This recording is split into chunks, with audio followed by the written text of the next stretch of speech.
goddamn sexual tyrannosaurus. Just like me.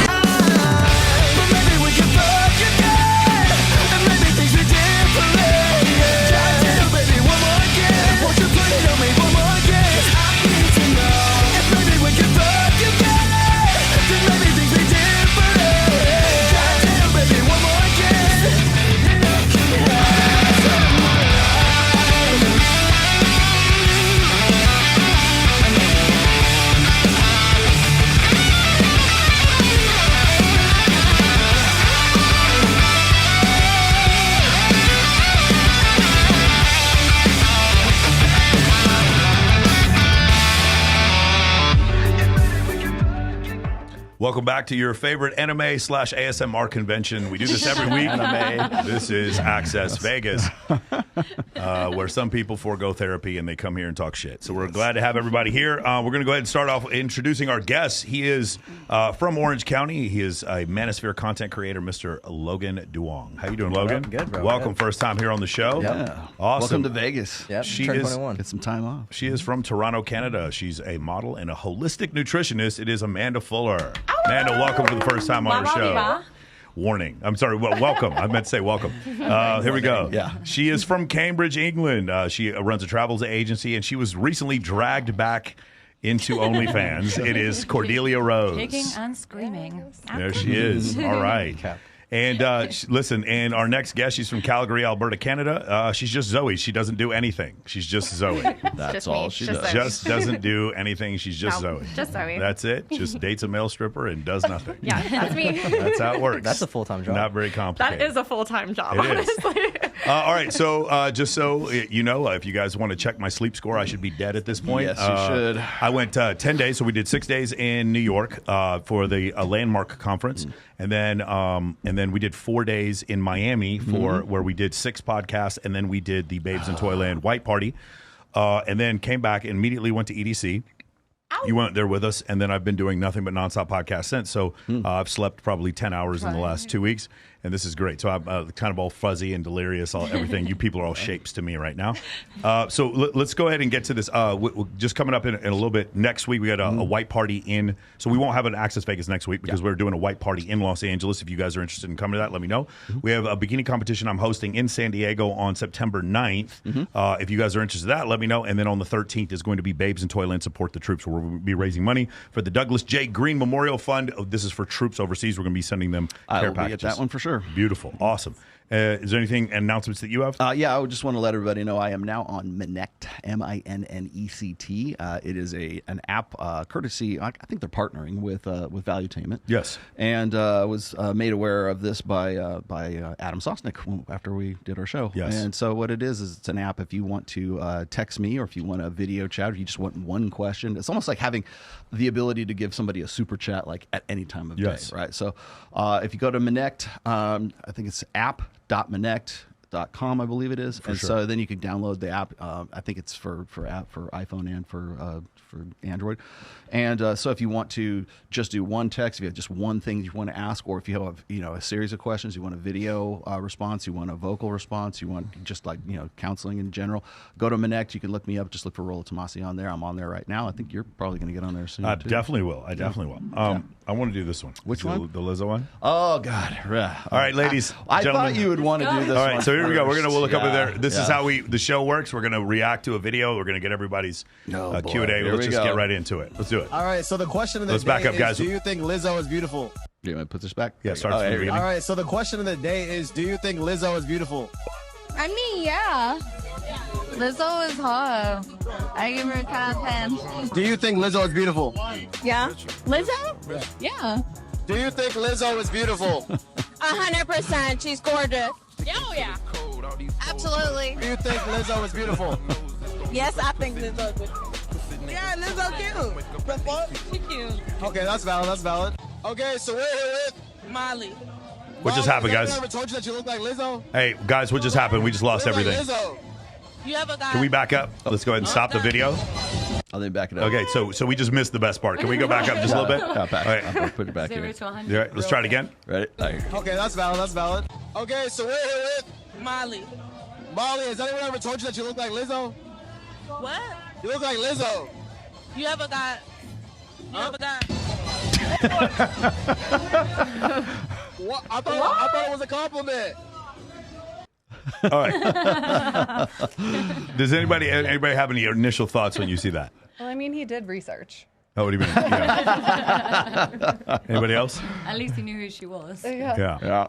So here's the thing. It's like this is part of the lunacy. Like when you ask women if Lizzo is attractive, they're going to tell you yes because they need to be inclusive. But if you tell a woman she looks like Lizzo, they slap you. It's an insult. It's an insult. But it's not. It's because we don't live in objective reality. We live in a subjective reality where it's like we need things to feel a certain way instead of dealing with the way they are. So, for instance, there are many aspects of female attractiveness and male attractiveness that are not subjective. They are objective. Hip to waist ratio, facial symmetry, clear skin, signs of youth. These things, like universally, if we were to survey men, billions of men, that they would agree that these are the things that they like.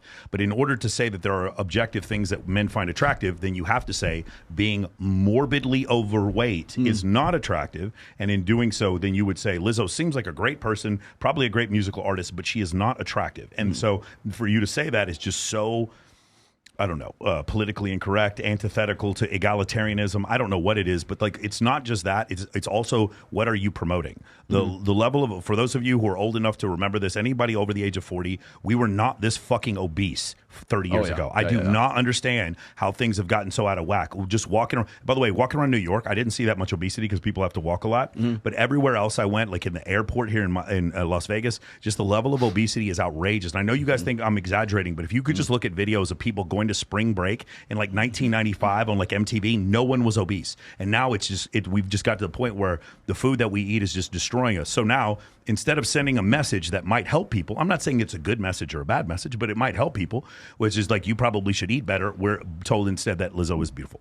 Yeah, I was going to say is, and by the way, this stuff, when these guys are doing these man on the street questions and stuff, that question was straight off of Fresh and Fit because they use that question like several. That's where this is originated from, with the same response. Yeah, I think that what's interesting is like when they ask the girls, and they did this on Fresh and Fit, they'd ask the girls, it would say, you know, do you think Lizzo is beautiful? Yada yada. They would have to go because it's correct for them to say that. It sounds, especially if one of their friends says, "Oh yeah," and then the next one goes, "Well, yeah, of course. I can't believe you wouldn't even think she's not beautiful." Blah blah blah, and then they say, "Well, what if I told you you look like Lizzo?" Yeah. Right?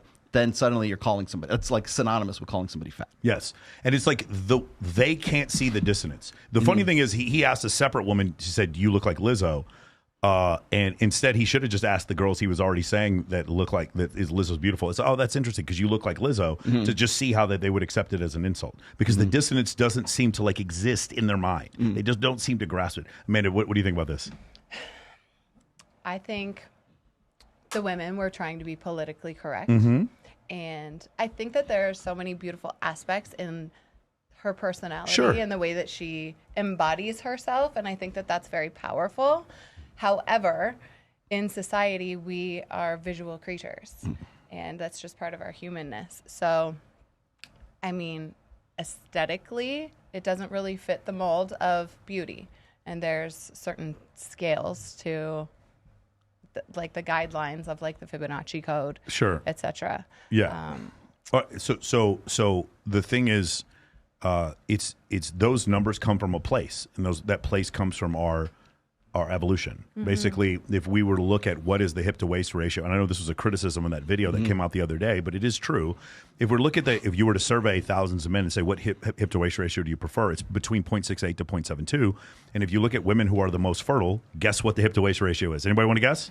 It's 0.68 to 0.72. And if you were to take men who were blind and had never seen a woman in their life and ask them to haptically create with their hands the shape of a woman that they would like, hourglass, it ends up being 0.68 to 0.72. Blind men. So, oh no, these are Western beauty standards. These are standards they're forced upon. No, it's genetics. It's evolution, and it's very offensive to a lot of people. And the reason why you know it's offensive, again, that video that just came out the other day, she has to put on funny glasses and make funny noises in order to try to get her point across, because the reality of the situation is that evolution has a lot to do with what we're doing now, with why we are the way we are. Now, it's not everything. It's not everything, but the part of evolution that doesn't have to do with why we are the way we are, that part was also shaped by evolution. Meaning our society, the society that we live in, guys, we don't have like huge blaring ass lights in here, or it doesn't smell like sulfur in here. Like we've adapted. Look at this seat I'm wearing that's got lumbar support. My car's got lumbar support. Like this thing is not like strangling my ears. Like we've built a society that was based on like the human body, right? What makes us comfortable, and so that's where a lot of those things come from. But that whole idea is offensive to a lot of people. Can we get my screen on real quick? There you go. I wanted to point this one out. I don't think I've ever put this on screen yet.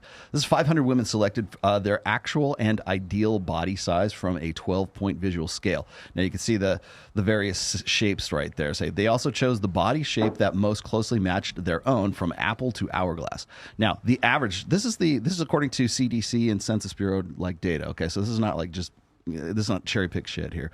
So we've got weight. The average weight of a woman in the United States is 172 pounds. Hell no. Their average ideal is 124. Their BMI is 29.5. Now, people kept saying, man, you need to round that up to 30 because of the height, but okay. And then you can see that the average ideal is 21.3. Average self-confidence out of 10, 6.1 versus 6.9. And then you've got percentage of men who think this body is visually ideal is 9%. And then the average ideal, of course, is 36. And then women, percentage of women with this body who want to lose weight, 91% of them do. Something to sort of keep in mind during this whole thing. I like what you said really quickly there. I think because you separated values, okay? And this is something that we do in the manosphere. I've done for quite some time right now. What happens when we talk about sexual market value versus like personal worth, right? So when we start talking about a woman's value, or like a high value man or high value woman or something like that, I think we tend to conflate that with, does that guy look like a male stripper? That's a high value man. Okay, well, there's a lot of qualifiers that go along with that. But when you say a woman is a 10, or she's a 7, or she's a 6, or whatever else it is, and you're trying to quantify what the sexual market value of that woman is, I don't think enough people really realize that we're not talking about like, you're a bad person, right? I mean, Mother Teresa was a very good person. She has a lot of personal value, but she's probably not going to be that high on the sexual market value scale.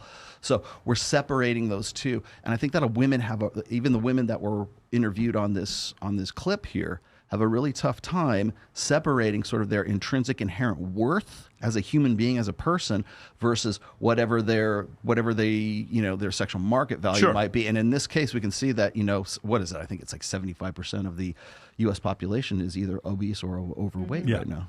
So this is where the major difference, and I want to hear what you guys have to say, especially you as a nutritionist. I want to hear what you have to say. What happens is, as a man, if you play quarterback for a football team, or if you're a cardiologist, the things that make you professionally viable also make you sexually attractive to the opposite sex. If you're a cardiologist and you're a female, the things that make you sexually viable are not the same as the things that make you sexually attractive to the opposite sex. And one of the difficulties that happens is the female cardiologist, she's going to be looking for men to date that are in her same tax bracket and her same education level. But the problem is those men looking back at the female cardiologist, but they're also looking back at the younger women who are not cardiologists, who don't have a degree and are just hot. And so there's this competition problem that ends up happening. And so that's where the difference comes. And so if there was a female cardiologist and she saved one of my family members' life, she would have incredible value to the world, but it wouldn't make me want to date her more. Does that make sense? It does, and it's actually a trend at the moment for guys to go for younger women, and I think that's it's giving me kind of grooming vibes. Like you can like morph the girls and like to grow up however you want, and I actually find that not a good thing. I think it's a bad thing. Like, because eventually then they're going to find someone who's happy with them exploring themselves and becoming who they are meant to be, as opposed to who have they been morphed into by a what do you mean exploring themselves? An older man, for instance. Got it. What do you mean exploring themselves? Well, like, for instance, you'll know about like soul searching or whatever you think, finding who you are as a person. We start to become who we surround ourselves with. So how is someone meant to know that if they are literally confined to just knowing what they're taught or like morphed into, like groomed into? Yeah. Well, I mean, then you can literally have like an older guy date a younger woman, tell them how to dress, what to do their hair. What if the older guy does not tell the younger woman how to dress, and what if we're talking about two people who are around the same age where the man is just as controlling? like this is a regular like Quaker or Islamic wedding. They still morph. We still morph into like our partners, For sure. right? Like little Absolutely. traits And we then- pick up even when we've left. So we pick up is it traits. also possible for a woman to have toxic traits and to also pass those Oh things my around gosh, and beat women can be horrible. and beat the men down? Oh, Because- women can be horrible, bro. Like, Yeah. sorry, I'm kidding. no, they can. Like, I have, I've dated some incredible guys. I've also dated a really, really bad one. But, I know for a fact how horrible women can be. We can be so malicious. Hopefully, I'm not saying that about myself. Just saying. Hint, hint. Okay. But no, I've come across some really, really horrible women, and also some guy friends who have been broken by women. And it's like we've constantly got this battle of the sexes going on, whilst there's so much going on around us. It's like this. You do understand why older guys are attracted to younger girls? Of Younger course, women. of course. But then I also think it's like you can't be angry with them when they want to go and do their own thing eventually, And I think that's when you kind of abuse comes into it, and controlling issues. And See, things like that. I just recently got into it with I forget who it was. I know. This was Mac and Murphy. Mac and Murphy came at me, and I on my last show, I kind of cleared the air. I like Mac, and just for sake of argument, I just want to make sure that this is not a flame bait or anything like that. But Mackin had done some video, and he had tried to explain to me like what I meant about sexual market value from like way back in the day from my first book. Right? Yeah. And so I in that book I created a graph, which is now this infamous graph that's been going on for like almost 15 years now. But I peg women's like peak sexual market value years at about 23 years old, right? So that's when they top out. So it burns hot and fast, and then it drops off a cliff after that. Men are tend to be more gradual. So I look at men's sexual market value peak at right around 36 or 7 years old. Okay. Because that's usually when a guy has already got his business together. He's made partner in the law firm. It takes longer for a man to get to the point where he has maximized his potential for his sexual market value, right? Again, sexual market value. I'm not saying he has to, I'm not talking about the physique side, but there are more things that make a man attractive to a woman than for women. Women's usually just it's physique and it's fertility and it's youth and beauty, right? More or less, and availability. Sure. This once you pass the boner test, everything else is just Yes. icing on the cake. So- Okay. So for guys have to have more. We have to have a burden of performance, as I've said in all my books. And so when you get to 30, you get to 36, you get to 38. It's around that time that women expect men to have achieved those things that make them maximally attractive. And so therefore, when people come at me, and this is more to your point here, when people come at me and they say, well, I don't see as many 23-year-old women going after 38-year-old guys, I go, that's not what that means. Those 2 points are mutually exclusive. Okay. So the guy who is at 36, 38, of course, I'm not saying the ideal situation would be for the 38-year-old and a 23-year-old to get together. Hey, if you want to, more power to you. But the thing is I'm not saying that a 23-year-old woman should, and I never use the word should necessarily be attracted to a guy who's 38. But if she's looking for a guy who's anywhere between, 3 to 7 years older, that's the statistic, right? Sure. 3 to 7 years older than herself. The reason why she's looking for a guy who's slightly to 7 years older is because there's something intrinsic to the female psyche that says for a guy to actually be legit, for him to have the things that make him maximally attractive, he's got to be older than me. I got to know that he's going to make partner in the law firm. He's got to gone through his education. He's got to be a good judge of character. He's got to be funny. He's got to love his mom. He's got to like puppy dogs. Wants to have kids in the future. Has to be hot. Still has to have a 6-pack or a 4-pack, depending on what age he happens to be. He's got to have some status. He's got to have a lot of other qualifiers that go with him. So he's the complete package. You don't get that until you get to be about 36. You're not hitting your stride as a man until you get into your mid-30s. That's what I was just trying to say. So what I'm saying is, like, when guys get to that point and they're not married and they're unencumbered by all of these responsibilities that they would have necessarily taken on if they got married at, like, say 30 or something like that, they get to that point, now they can be more sexually selective because if assuming they've maximized their potential, those guys have much more sexual selectivity than guys who would be, like, say 26 years old, because they're not made men at that point. Well, when you're that age, you tend to go for older guys anyway. I'm sure you both have as well. Like, it's not even daddy issues, faster. right? They mature faster. Everyone your age, in your 20s, they're so immature. So you tend to go for slightly older men because they're calm. And I think a lot of it does come down to like security. Like women want to feel safe. Yeah. And not enough men are providing that for us. Exactly. So especially in the same age group. So How old is your boyfriend? He's 30. Older than you? He's 30 and I'm 25, so it's only a 5-year gap. There it is. My ex before that. God, he's grooming you. Jesus. No, my ex. What kind of grooming is this? 5 years. She's of age, Michael says. Wait. And what does your boyfriend do for a living? He's a stripper. She didn't say. No. He would like me to clarify because I said last time that he was a stripper. He is a performer that does chip and Male She didn't dancer. She didn't go, he's a stripper. She goes, he's a stripper. That's great. Okay, no, but my ex was like 40 now. Oh, okay. So like that's so much worse. That's crazy. It's super worse. But it's actually Does anybody hilarious. realize that I'm just sitting here? Does anybody? Nobody even cares that I'm just sitting right You here. literally look exactly the same. You look exactly the same. Oh, I do. I've Yeah. known So for like we 10 met years. 10 years ago, and she says I look exactly the same. You Yeah. literally look like exactly the same. So the point I was going to make is when Cindy Meston and David Buss wrote the book called Why Women Have Sex, one of the things that they talk about in the beginning of the book is why didn't you guys write a book called Why Men Have Sex? And Dr. Buss stated because it would have been a pamphlet. It would have been a very short book. Why men have sex. But why do women have sex? And at the end of the book, they come up with 237 reasons why women have sex. So that's a good thing and a bad thing for men. So for men, it's a good thing because, man, if you're short or if you're poor or if you're overweight, you got a bunch of different ways, a bunch of different avenues that you can generate attraction. It's bad because the way women generally pick men is that there's a 15% of men up at the top that get a lot of attraction from women. And then there's a bottom third of men that don't get to participate in short-term dating at all. Yeah, they don't. And so like because those ones. yeah, but you're saying that, but like you don't like that. You don't like that. You don't. They're invisible too. Oh, they're no, I invisible. know they're not. Wait, no. As Home Math would say, they're not people. They're not people. Oh, no. Home Math calls them not people. Gremlins. All right, beautiful. That's so beautiful. brutal. Every time I see that. Savage mode. He calls them not people. But, I hate to be the one to correct you on this too, because I'm seeing these clips right now where you're explaining like the 80-20 rule. Sure. Basically what it is. And this is David Buss. Everybody drink. Okay, Yeah. I said it first. When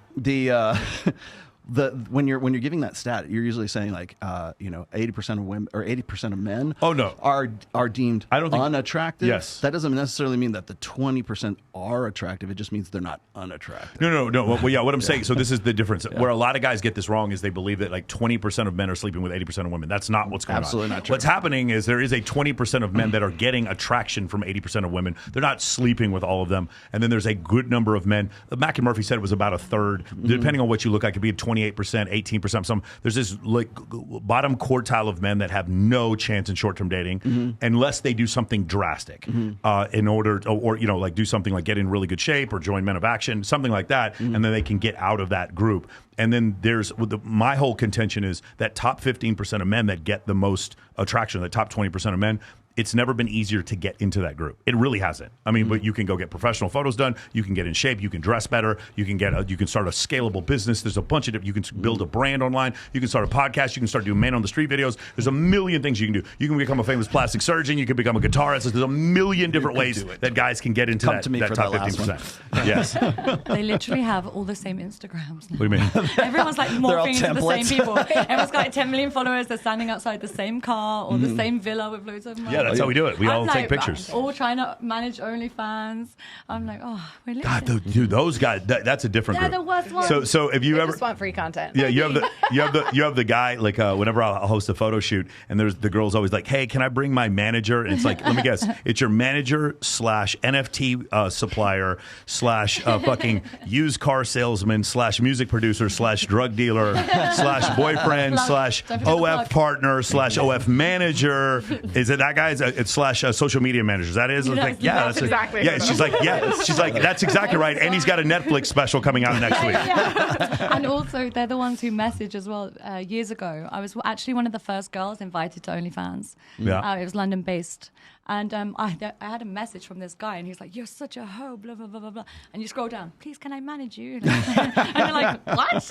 Like, Like that's their game. Yeah, I think everyone said no. Let me break down her self-esteem and then tell her I can bring her back up. Yeah. And then he's like, I think no one wanted him to manage him, so he started his own AI girl. So I'm like, now you just want to, and it was using my eyes. And probably making more money than he's ever made in his life. Yeah. Can we talk about the weird situation here? If I were to make AI images of you, I have to pay you royalties. If I were to make AI images of you, I have to pay you royalties. And if I were to make AI images of you, I have to pay you royalties. If I were to make a conglomeration of your 3 faces, I don't have to pay shit to anyone. That's what they do. They merge. Isn't that crazy? Because now it's this is, you guys remember that there was a writer's strike recently in Hollywood. Do you remember that? One of the main reasons behind the writer's strike was because there were guys that were like, hey, we're just going to replace these writers with AI, with ChatGPT, and the writers were like, no, if you do that, we're going to strike. That's part of what the strike was about, is that artificial intelligence is going to really, really disrupt this. There was something, we had Jasmine Jafar on last week, and one of the things I discussed with her 2 weeks ago, I discussed with her was 2 concepts. One is the idea of the AI influencer replacing the actual real influencer, which doesn't seem realistic now, but it's just getting closer and closer and closer. And I think it's going to be very difficult. You guys know, like in 2019, making money on OF was way easier than it is now, and it's going to get progressively harder as creepy dudes start creating AI chatbots in order to talk to people. That's the first thing. And the second thing, here's the big one. Ready? Hold on to your dicks, guys. Ready? These girls, these guys are subscribing to women and writing them. Oh yeah. And the women are writing back, except it's not women writing back. It's it's Filipino guys that are sitting there, the account managers who are writing back. Yeah. Now, if you guys want to go ahead and check federal law, that constitutes fraud. That is an FTC civil violation, or actually, it's a criminal violation. And I'm waiting for a bunch of these. Guys on OF to file a class action lawsuit. I think something like that might happen in the future because a lot of these girls have agencies where they're like, again, I have a coaching program. If I say, hey, sign up for my coaching program, and you come on the call and it's an AI influencer, you can sue me for fraud. Make sense? We tried to use this agency before, and they use these random guys from a different country. And I don't go fully nude. At that time, I didn't go fully nude. Yeah. And they sent a random picture of a vagina in the inbox, and I remember seeing it like horrified. I'm like, where did you get this picture of a vagina? Like, where did you get this picture? Like, who's gonna sue me now? And they're like, yes, baby. Yes. I'm like, no, stop. Oh my goodness. Was the vagina like crazy looking? I was at least proud to claim it. I was like, it's like. Digital. That's what I would have been worried about. Like, if it looked crazy, it's like, that's not mine. No, it was pretty. It was pretty. I'm not claiming this vagina. I will claim that vagina. It was a pretty one. God, the age of random vaginas. I have a perfect segue for this one. Let's do it. Okay, so we were just talking about the 80-20 rule. Okay, right? There's the guys who fuck. There's the guys who don't fuck, and then there's the invisible guys. The invisible guys. All right. So here we go. When it comes to men, can we get the screen up, guys? Place guys into 3 categories. Oh, hold on, let me push it back a little bit. No. This. By the way, I use this on my show. Yeah. And I had a whole section on this. When it comes to men, us women place guys into 3 categories. The first category is the guy that we meet and we instantly just want. The sexual chemistry is high. We don't care what they do or how much they make. They are getting it. The second type is the guy that, he's okay, he's maybe not that good looking, but he's willing to spend money. He's going to pay our bills, he's going to buy us nice things, he's going to take us on all the dinner dates. But is he the one? No. Is sexual chemistry high? Or mid, probably. And then there's the third guy. The third guy doesn't have a shot in hell. There is nothing that he can do. There is no amount of money that he can make that would make us want him. He is a no right off the bat. Am I lying or am I telling the truth? With a wink. So I have like 10 categories. Good. Let's hear it. No, it's a long list. What do you think, Amanda, of that? I think it's real. Yeah. Just 3. Yeah, there's more than 3, right? There's for sure more than 3. But I mean, there is that initial attraction where it's like, okay, yeah, like the primal humanness of you is really coming out, and then there's people that fill certain spots in your life, right? And it's like, okay, so like you're good for this, and You're good with this. And they're not necessarily all in the same Not in the same category. Men do it too. We just do it Sure. now. Yeah. It's just part of our life because now I think society is now conditioned to dating for entertainment and not connection. Interesting. 100%. Do you understand how if you're a guy and you're a guy who's dating you and you're like, well, you fill this one role, but before there was another guy who I immediately just had extreme chemistry with and it's not you, how that would bother the guy that maybe you choose to be a partner with? Well, put in a better performance. Is that it? Sorry. No, I can see how that would. Do you understand? So the issue is, I don't think there's any problem with a woman who makes a man wait for sex. I think there's a problem, though, when a woman makes a certain guy wait for sex and another guy doesn't have to wait. Do you understand? Absolutely. And then later on, he finds out, he's like, you made me wait 2 months, but this other guy, you had sex with him, and now you guys are just friends? Get the fuck out of here. Do you understand what I'm saying? But I've done that before. And Okay. if I genuinely like a guy, I'm going to make him wait.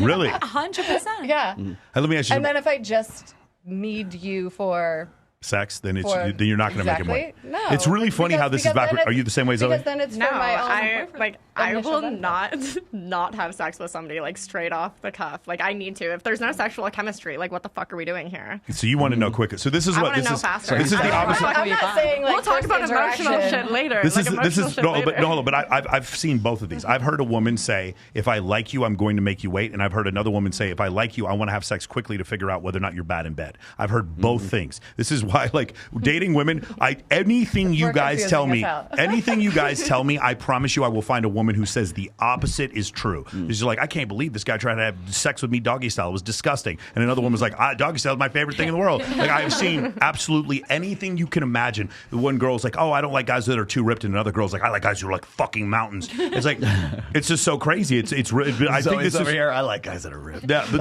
I don't. I like skinny string being 6 foot. then why don't you date a magic? 100 Why don't you date a pounders. Magic Mike guy instead of a? They're more jacked. No, the Magic Mike guys are less jacked than I the Chippendales swear guys. to God, The Chippendale there's guy, no. The Magic Mike guys look like string beans. Disagree. Yeah. Anyway, no, I just think it's really interesting. But I think that initially is where the problem lies. It's that when a guy is like, "Hey, I've chosen to settle down with this girl," and then finds out that some other guy had sex with her off the jump. From your standpoint, your internal logic is saying, "Well, yeah, I made you wait because I like you more." But from his Because we're standpoint, emotional creatures. correct. But from his standpoint, it's like, no, you didn't make him wait because you like him more. Because that's the way he's going to see it, and that's where guys get real. And by the way, Because men are analytical. Yeah, analytical, but we are also validated by sexual access. We're validated by the sex that women give us, or a better way to describe it is we are unvalidated by the sex we don't get, or the sex we have to wait for when someone else didn't have to wait. Does that make sense? I think we're validated by the enthusiasm that a woman has to For sure. have sex with you in the For sure. Like we were saying before, it has to be raw. It has to be that animal connection before anything else. So before emotion, before any kind of relationship. It's like I have to want to fuck that guy, right? That's genuine desire. That's what I'm saying. Is that happens when that happens first. That's when that's what's going to lead to a much more healthier relationship in the end. If that woman wants you and has a genuine desire to just rip your clothes off and fuck you to glory, right? That from that point on, once that's established, then everything else that comes after that is going to be that much more either legit or authentic after that. All right, so let me ask the three of you: has there ever been a situation where you did not feel that chemistry initially, but then ended up liking the guy anyway? Absolutely. Yes. Yeah. Yeah. Can you describe what was that situation like? Initially, you felt what, and then what happened? Initially, I really didn't feel anything, and then you get to know somebody, and the way that they treat you or whatever, their personality starts to come through, and you're like, oh, wait a second, I'm seeing something that maybe I didn't see initially, but then it turns into a 5-year relationship. So the reason why I like this is because this is one of the key tenets that I try to describe in my course is the ability to manufacture attraction. Men can manufacture attraction. Women, it's much more difficult for them to do this, but men can. when you don't understand can manufacture attraction, that's why guys go direct, because those guys don't want to try to manufacture attraction. And if you're really good looking and you have a Lamborghini, you don't have to manufacture attraction. You already have it. So you don't have to try as hard, so you can't go direct. Has this ever happened to you, where there was a guy you just you didn't have any feelings for him, and you got to know him? 100%. And also it depends on what you're looking for. Like I've dated a guy who got his legs blown up. You know, he had like his hips replaced. They had to push him around in a wheelchair, clean him, like, you know. And so when you're looking for someone, you have to keep in mind that anything could happen to that person.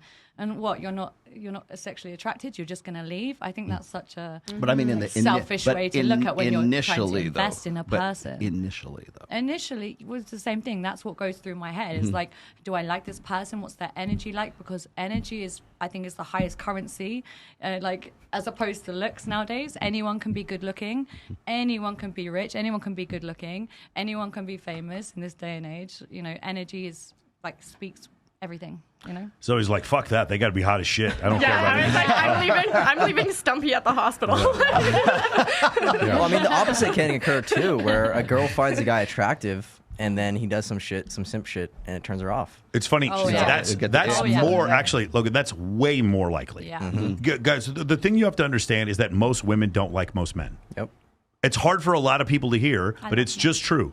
On average, women find women find like in a what's it called, unfamiliar environment. Women will say a man who's an 8. Like when I say an 8, meaning like if we stratified the number of right swipes this guy gets on a dating app, if a man who's an 8, she will call him a 5.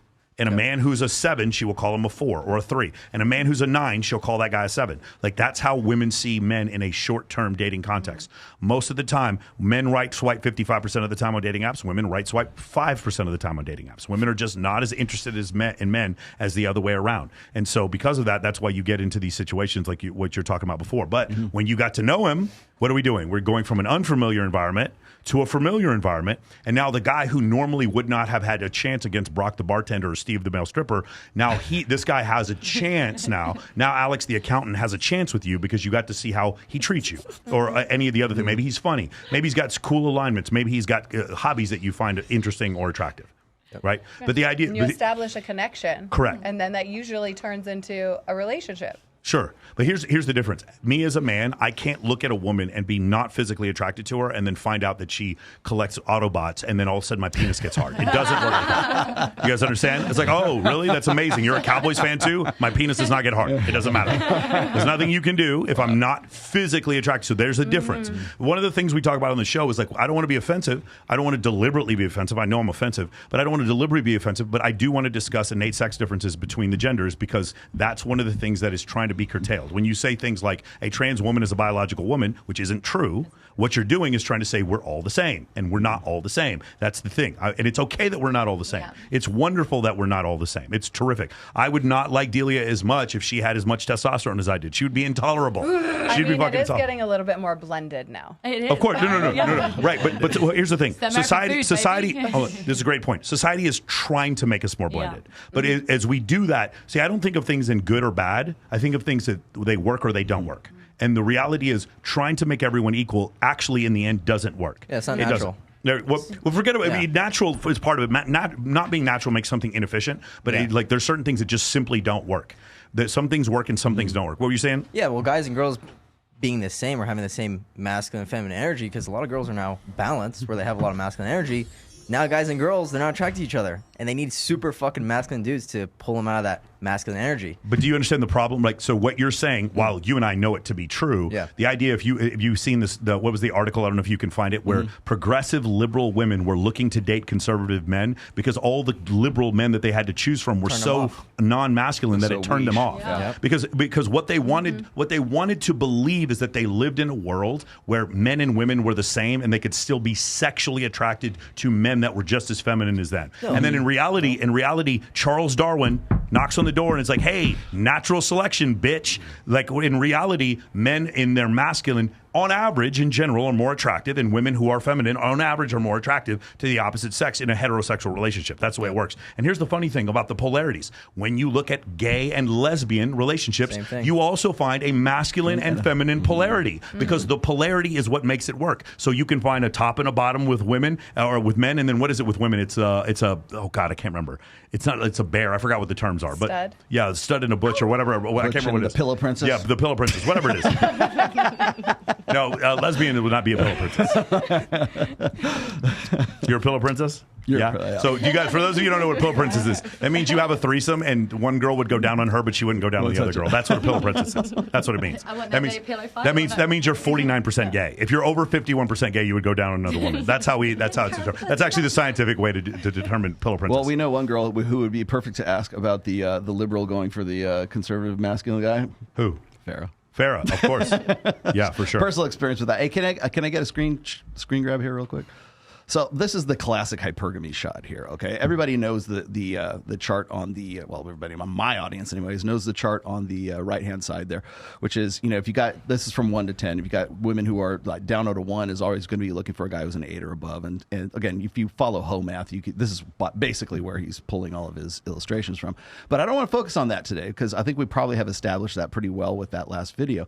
What I want Mike to look at here is on the left hand side here, which is the assortative mating strategy here. Yes. And this is the one that has now, everybody wants to say that this is really the way things go. Now, I wanted to point something else out here because we were just talking about like genuine desire and just this, this feral lust and for monkey sex kind of thing, right? And I think what needs to be really made a distinction here is that when you're looking at who's pairing off with who and who is marrying who, whether it's socioeconomic status or who's good looking and who's not good looking and all this other stuff, it would be in a perfect world, ones will get with ones and twos will get with twos and threes will get with threes. And that's simply not the fucking way that we see it, especially not after the advent of hormonal birth control and the sexual revolution. And I'm sure in the 20th century, this probably played out very well when women were dependent on men. Why? Because men who didn't have the ability to generate that genuine desire, they could make up for it and compensate for it with value added. So if they had a really great job or they came from a really good family or they were well educated, those kinds of things. Because you had that. Now it's a different game. And so like I said, with the advent of hormonal birth control and women can pick and choose longer, that's why the average age of first marriage is 30 years old. That's why we see what's really true, which is the hypergamy side of everything here. And so just to put a period on the end of this, the thing that I'm seeing right now is people keep saying, well, it's all about assortative mating and everything else. Yeah. Okay, that's who people line up with. Maybe a 5 gets with a 5 and they marry each other, and that seems like the most logical situation. It's not about who's pairing with who, it's who wants to fuck who. Yes, okay, so you're bringing my point who up. has the desire to get with it, because I will tell you right now, when Aquaman came out, your grandmother didn't go see that fucking movie because she's a big fan of the DC comic book character Aquaman. She went to go see it because Jason fucking Momoa was in that goddamn movie. So can you pull that thing up again? Here's what when we look on the left, it's assortative mating, and on the right we look at hypergamy. Mm-hmm. And what we're trying to say is what's on the right is the desires of women. Obviously, 70% of men aren't virgins, so like it's not like only the top 30% of men are getting laid at all. But what we see on the left is what ends up happening. And the thing is, what we hear from, I don't know, what do we call these people? The blue pill people? I don't know what we call Jasmine Jafar and Destiny. The uninitiated. Whatever, the blue pill. Mm-hmm. The blue pill side of the thing. Well, the thing is, what they're saying is because on the left we see the assortative mating, that means that hypergamy isn't real. No, it doesn't mean that. What it means is when women select for a man who makes $100,000 a year and is 6 feet tall, that's only 2.3% of men. And when you select for not obese and not married, it gets less than 1% of men. The reason why, so the thing that I heard Destiny say this, and I also heard Jasmine say this, the barista is not dating the billionaire. And the reason why is because there's probably 100,000 baristas in this country, and I believe there's 56 billionaires, okay? Mm-hmm. That's the difference. There aren't enough male billionaires that are single. There aren't enough billionaires to date the baristas. And so when you listen, and it was actually Date Psych who pointed this out, women tend to settle for a man who's a 5, and men tend to settle for a man or a woman who's an 8. And what he was trying to say is it's actually women who are settling more. No, they're not. Homau said it correctly. When women say they're settling, they're not. What the settling looks like is that red chart right there. Mm. They're an 8, dating an 8, but in their mind they're settling because their preferences is that chart on the right. Yeah. The chart on the right makes the girl who's a 4 think that she can get an 8 because she fucked an 8 one day. The girl who's a 7 thinks because she fucked Drake one time that she can get another guy to marry her. And so because of that, because she wants the 8, but she ends up settling for the 5, she ends up being like, well, I settled. No, you ended ended up about where you're supposed to be, and that it's not a function of hypergamy or non-hypergamy. It's a function of economics. That's what's going on. There just aren't enough men out there that are able to do that kind of thing, and so that's what the issue is. How many baristas want to fuck the billionaire? Yes, that's correct. To fuck the Chippendales. Correct. dancer, Now here's the thing. Now what the So you're at the response? top of your game. Now again, I'm gonna be the Billionaires are so stingy. I'm gonna be the blue pill. I'm gonna be the blue pill advocate again. Okay. So now here is the blue pill advocate. So that what they're saying is, okay, yeah, hypergamy is real, Michael, but you see the assortative mating thing. That means it's good news for everyone. Everything works, except that it doesn't work because you look at the amount of people that are getting married, and it's the lowest rate possible. What's happened is that bottom group, they're not going across and getting married. Those women are just doing nothing. They're not getting married at all. That's essentially what's happening. That's what's going on. And at the top, here's the other issue. And this is just for like the top 5% of men. I got to look up the status on this. But like we see the men at the bottom having little to no sex, but to see the men in the top 5%, the number of sexual partners that they've had is like doubled. Well, something's broken here. If fucking 63% of might be working perfectly, and we just just never experienced it. If 63% of men under the age of 30 are single, but only 33% of women, who the fuck are these women dating? And the answer is they're either dating the same guy or they're dating an older guy. The invisible guys. No. You can't see them. You don't know about it. No, but what I'm saying, of that 63% of men that are single, about half of them are invisible. And that's the reality of the situation. So while we keep talking about it's a good thing because of assortative mating, I can show you studies that show that as a man makes less and less money, the likelihood of him going a year without sex increases. Yep. That is hypergamy. Hypergamy is real, and it manifests in real life all the time. Also, the study that showed, this was one of my most interesting studies to me, as a man is taller, so if a man goes from 5'8" to like 6'2", his lifetime sexual partners increases by 33%. But here's the crazy part. The same thing happens for women, and I don't know why. I cannot figure this one out. If a woman is taller, she actually has more lifetime sexual partners. Serious? I don't know why. And it's not quite to the same level, but it's a really, really interesting study. The other one is if a man is shorter, then when they surveyed them, those men have sex with their wives more often than taller men do, and are less likely to leave in divorce. Yeah. Isn't that fun? Yeah. Because hypergamy isn't real, right? Some level of consciousness, they understand their situation. Send your hate my way, buddy. Sorry. Isn't that great? It's so awesome. Those fucking pesky stats. Hate that shit. These guys are quoting wrong stuff. So this is one other thing. I don't want to get too far off the subject, but when people don't like shows like this, because it's not that the stats because they can't say that the stats are wrong. They know the stats are right. The problem is, from their estimation, and this is what from Municat, this is the only thing I can come up with. She's not offended by the stats that we come up with. She's offended that men are even trying to figure this out. Yeah, you're asking the wrong questions. No, what's offensive is that this idea that men are trying to use science to figure out intersexual dynamics when it's like, duh, bro, it's just obvious, bro. And then while she's saying that, a pretty girl who has millions of followers on YouTube is saying that, while a third of men who could never get with a girl like her are sitting there suffering. And then when evolutionary psychology could possibly shed light on why that is, she's like, no, strike that down. I can't believe you talk about that stuff. Don't ask the questions. Dude, the hip to waist ratio stuff is fucking unassailable. I'm sorry. I would bet, ma'am, if you're watching this, which I know you're not, actually you might be, you clipped me in your video like 4 times.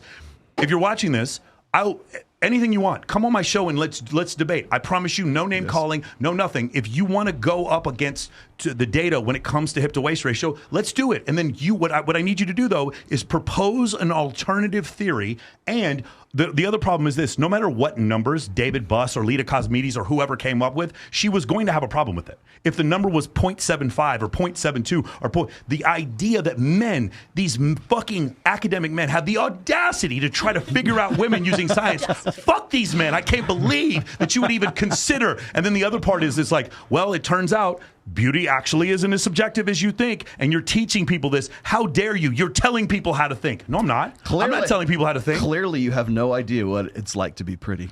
Yeah, exactly. A beautiful woman is telling you to stop studying how to find beautiful women. Does that seem great? Has anyone else figured that out? When really, really good-looking dating coaches are telling you to just be yourself, is anybody else kind of fucking seeing what's going on? I don't mind that you're being sold to, but at least know you're fucking being sold to. I love Chris Williamson. I love his fucking podcast. But when a guy that good-looking is telling me to just be myself, must be really fucking nice, Chris, to be that good-looking and tell men to just be themselves. Clearly, I'm sure it works out really well for you. And by the way, way, by the way, like Alexander, like you too, but man, I am not confident enough to pull off a man bun. I'm not that good looking, bro. It's a chin bun. The chin bun. I am not that good looking to pull that off, bro. If I was that good looking, I'd be sitting there telling men to just be themselves too. Zoe, how tall is your boyfriend?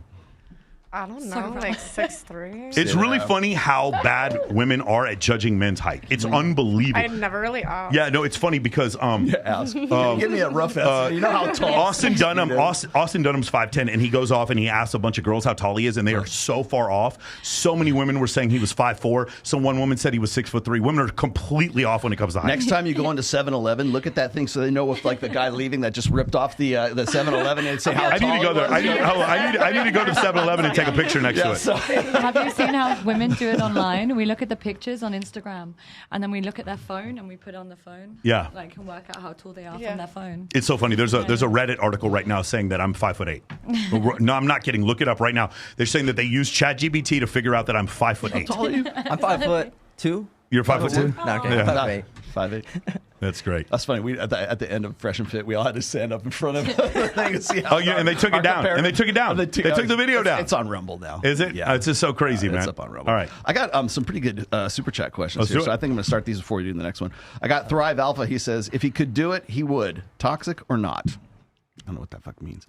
Let's see. This is the better one. Thrive Alpha. Okay. No. It's just when he wrote it, we were at a different part of the show, so we've forgotten the context. Love Thrive. Thrive sends me messages. Thrive's one of my affiliates on Twitter. Right. Okay, so this is good.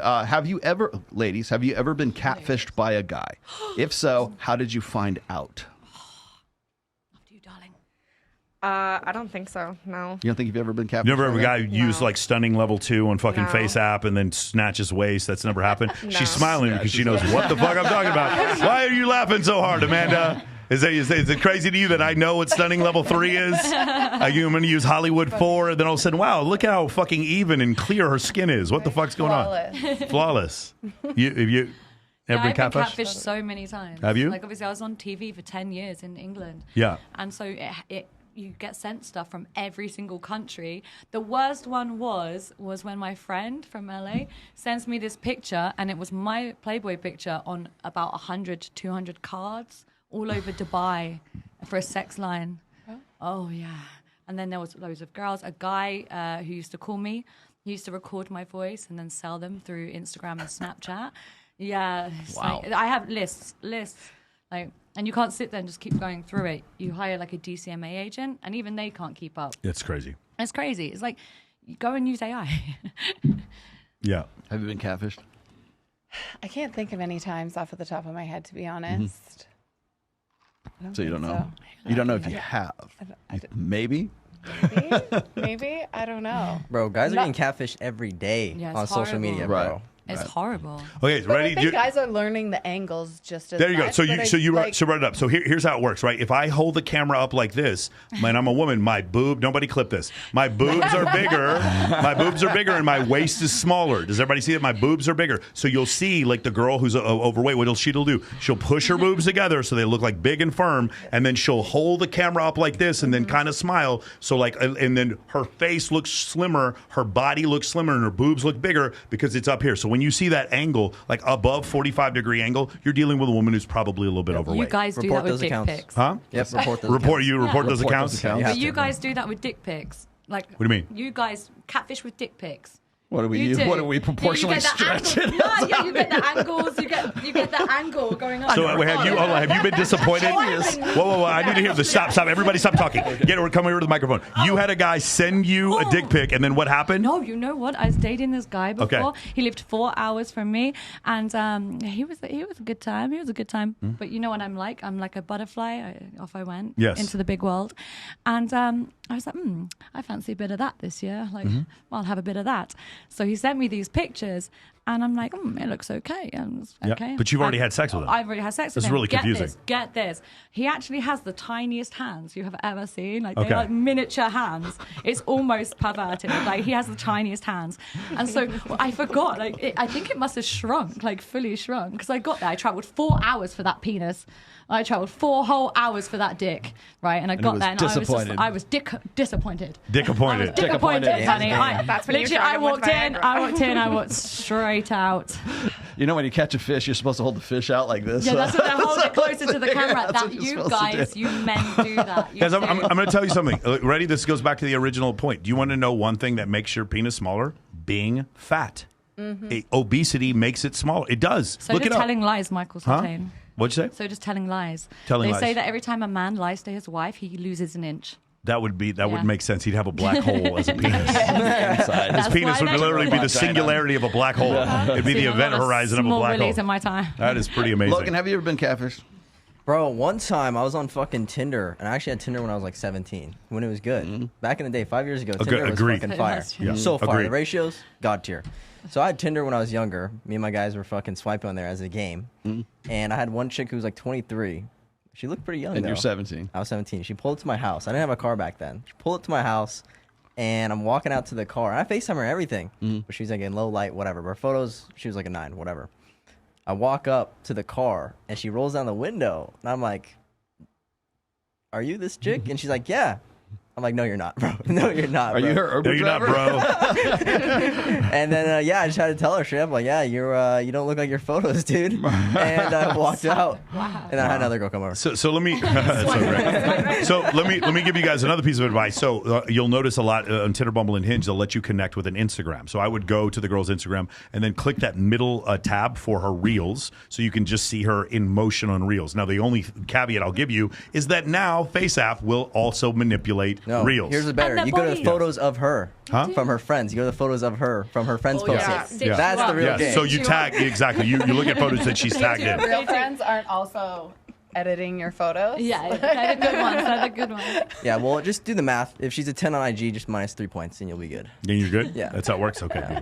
So one thing I want to say is, like, I feel like women catfish more with, like, looks, but, like, men catfish with, like, lifestyle. Yeah, of course. Lifestyles, like, so badly. I'm like, man. so where's this Lamborghini you posted? You're picking me up in a Toyota. Okay, so I have recent experience with this, and I hate to say that I have recent experience with this, but when we were in Miami, I was hanging out with Fresh before the show. We were just hanging out, going getting lunch and everything, and he wanted to get another picture of me for the thumbnail because like a lot of the pictures they already have are pretty old, right?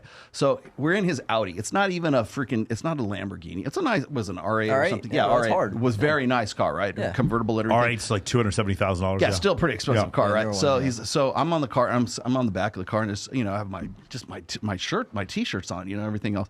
And so he takes a picture of me. I think, oh, we're going to use that for the thumbnail. I throw it up on Instagram. Dude, everyone, my haters go, oh, that's all. He got that car. That's his car. He's flexing on. Like, they think I'm flexing because this is my new car. I'm like, and I didn't put any caption, no nothing. It was just the picture, right? Yeah. Everybody assumes that car was mine just by me being on that. I didn't say jack shit about owning a car. I didn't say it was Fresh's.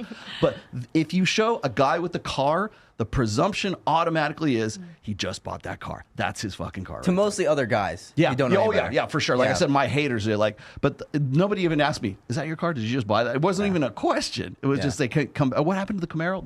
Then nothing happens like that. Or else they'll pick you apart. Like they'll go, oh, why does he wear that beanie? Is that his real hair? Is that it? Why wear those jeans? Hair? Yes, it's my real hair. Yes.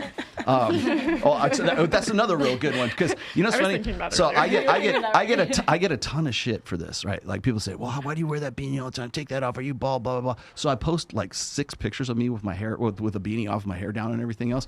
Everybody's like, because they asked me for this. Everybody's Damn, like, why you flex at me, bro? No, everybody goes, oh man, you're like a 14-year-old girl. You're taking selfies. Are you gay? Like they would ask. No me matter like what that. you do, bro. No matter what you do. You cannot possibly win with these people. And so they're like take off your beanie. I'm like, okay, take off the beanie. You look like Caitlyn Jenner. I can't fucking win with you people, so I give up. Yeah, I think there's more of an ROI with guys and networking if you post like cars and stuff like that. With girls, dude, they've met so many guys, like you said, they're faking that shit. So, bro, if you have a Lambo and you're in Miami, it actually hurts. It works against you because they're so rented out there. It was like Wes when I was with Wes Watson last weekend. He was like, dude, I got Wyoming plates on these. Like, tell me how I fucking lease these things. He pulls up in 2 Phantoms and a Bugatti at the same time. That shit was crazy. $10 million a car. $10 million worth of car. He told me, he was like, dude, I got to spend $1.3 $3 million a month on my business just so for write-offs. How fucking crazy is that, man? So you see stuff like that. Yeah, it's. I didn't even know those were his. When I would never do that stuff for girls though. If your purpose is on social media to get girls and you're using it as a dating app, just you're stuck. Cars. You're stuck. You're gonna get girls don't really give a fuck. I'll be straight up. Girls don't give a fuck. Well, a subset of girls do give a fuck, but you're right. But you don't want those girls. You don't want those girls. Exactly. Correct. So it traps you. You don't want to do that as a guy. And there's no way. The other thing that's really great is there's no way out. Right. Yes. So it's for instance, if you put on a lot of muscle mass. We're taking Trenbolone, Equipoise, and Masteron. What'll happen is, like, you can't go back. You can't put on that same level of muscle mass. When you take steroids, you got to keep taking steroids. Yeah. It's the same thing. When you lead with money with a woman, you can't then turn that back into sexual desire. Yep. But you can go the other way, meaning it's what Homath calls Prince Charming. You can be this ultimately, like, super hyper sexually attractive man to her, where she genuinely desires you sexually, and then provide for her. And then you're Prince Charming. And then you are both. You built comfort and you have attraction. What you can't do, though, is start with comfort and then try to build an attraction. That makes it a little harder. You're the gay best friend who all of a sudden pulls his dick out at the movies. That doesn't work. Well, yeah, that doesn't work as well. It's the same thing with guys who are trying to use dating apps for partners. Like, bro, you're there to fuck. That is what it is. And guys who are messaging girls things like long topics and these questions, they're coming off too friendly or coming off as too much of a long-term partner when it's, dude, these girls want to fuck, bro. It's either you or the guy she's fucking in like 5-10 minutes. Yeah, that's it. And so I did. We did another. She knows, bro. We did another dating show recently in Miami, and the guys kept saying, "Oh yeah, I'm looking to get married and have kids." I'm like, dude, shut the fuck up. It's your first date. I don't give a fuck if you are trying to get married and have kids. Shut the fuck up, bro. What if she wants to fuck right now, and then later on figures out that she wants to be in a relationship with you? Well, that's all off the table because you just said that especially if it was Amanda, you just said you want to get married. She's gonna make you fucking wait 3 months. What is it? You look like a 3-month kind of girl. Is that it? 4 months. What are you? I mean, I have waited 3 months. You see, 3 months. She's gonna make you fucking wait 3 months, bro. You're gonna be dead. Your fucking sperm's gonna dry. It's the wrong mindset for a guy to be looking towards marriage and anything. Even if you are, it's like poker. Don't let them see it. Don't let them see it. Here's the thing. Girlfriend is like this. Bro, a girlfriend is like this. A girlfriend is a position like I was hosting Swimsuit USA's fucking world championship. There were 74 girls competing in this thing, and I was the only guy there working at the whole thing. Do you think I went to this bitch looking? Do you think I went to this bitch looking for a relationship? Hell no. But I found one. Why? Because I wasn't looking. Correct. And I found one. You want to know why? Because I was happy as a motherfucker by myself. Yep. I was so happy with my 3 cats and my PS5. I didn't give a shit. I was so happy with before, and then all of a sudden, poof. You want to know? Because she earned relationship. She earned it.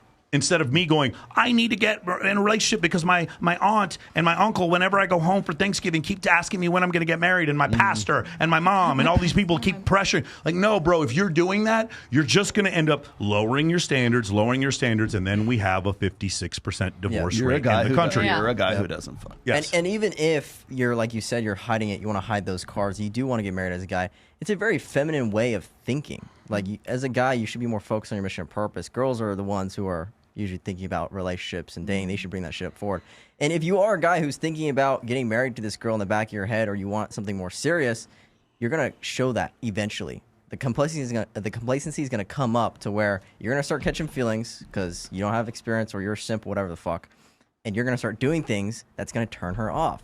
She was attracted to you in the first place because you didn't have those things on your mind, or she didn't see it that way. So. So let's talk about another thing. If women are the gatekeepers to sex, then men need to be the gatekeepers.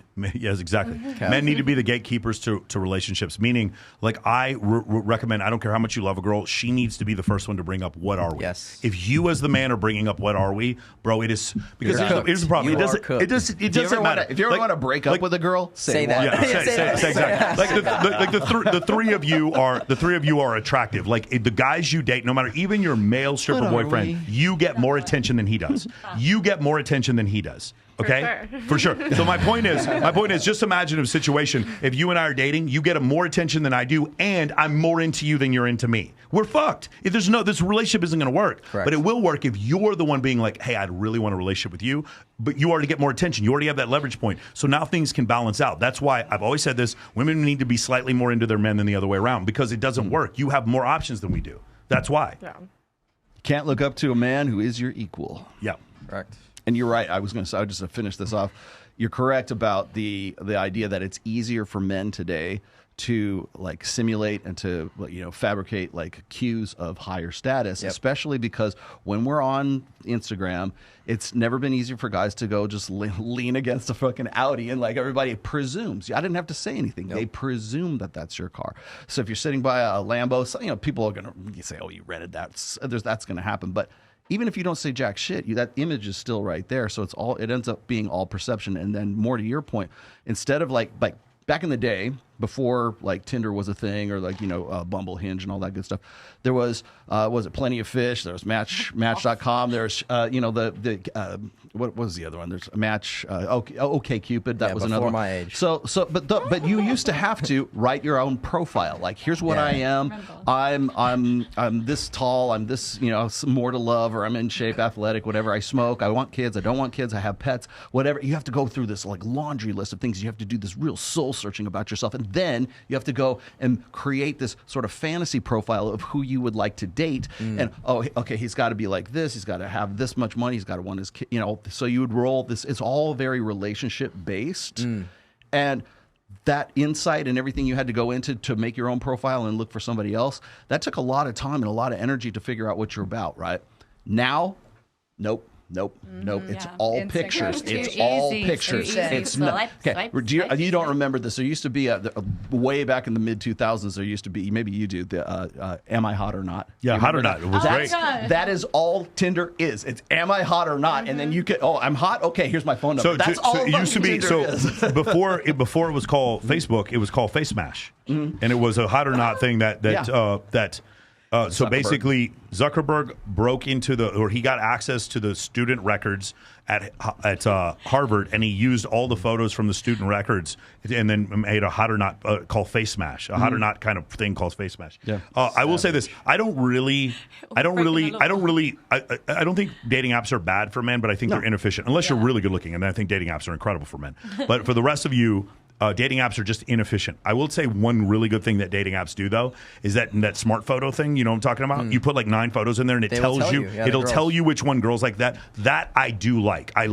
Guys should be using that. So basically, you could put 9 photos in there, and then you click the smart photo button, and it will tell you which one of the photos that girls respond to the most. That's a really good data point. So I do, and then what I would do is then I'd make that my cover photo on Instagram, and then I'd take that photo off my Tinder, and then figure out which the next one is. The next one. That's what I would do if I was a guy. Using that as kind of a way to figure out which photo is the best. Okay, next question here from Thrive Alpha again. Apparently, there's an epidemic of dudes addicted to porn. Do women watch porn or read erotic literature? What is porn to women? Why are you looking at me? I just feel like I feel like you've read 50 Shades of Grey and while sitting on the dryer. I haven't. Okay, I've watched it. You watch it? Yeah, but I don't watch porn. You don't watch porn? Not with your partner or nothing? Very selective. I like something like, what is the movie? It's like a 50 Shades of Grey. I can't think of it off of the top. 365 Days? Yeah. God damn it. Everyone keeps talking about this movie, which just sounds insane. I think because of the guy. Gee. Yeah? Sheesh. Yeah, sheesh. You watch porn with your partner? I would, yeah, but I don't watch it on my own anymore. I used to watch it when I was younger. Yeah? That's kinky. But, She definitely. Zoe, you watch it now? What kind of porn do you watch, Zoe? We want to know what kind of porn you watch. Girl on girl. Midgets. Oh my god. Zoe's like, I subscribe to myself. Literally. No, I love porn. I absolutely love porn. I watch porn literally like 3 times a day. You want some tequila? Like, I got my wand in one hand, my phone in the other. I'm like, that's big. It's like this big. I'm like... Okay, let that be a lesson to you. She dates a Chippendales guy, and she still watches porn. When I'm in Canada. Living the best life. I see. So when times are rough. So it's super friendly porn if it's from Canada. Yeah. Okay, last one here. You just say sorry the whole time. Sorry. Can a guy that you are attracted to or aroused by ever be vulnerable? Can being vulnerable ever be a turnoff? If so, how?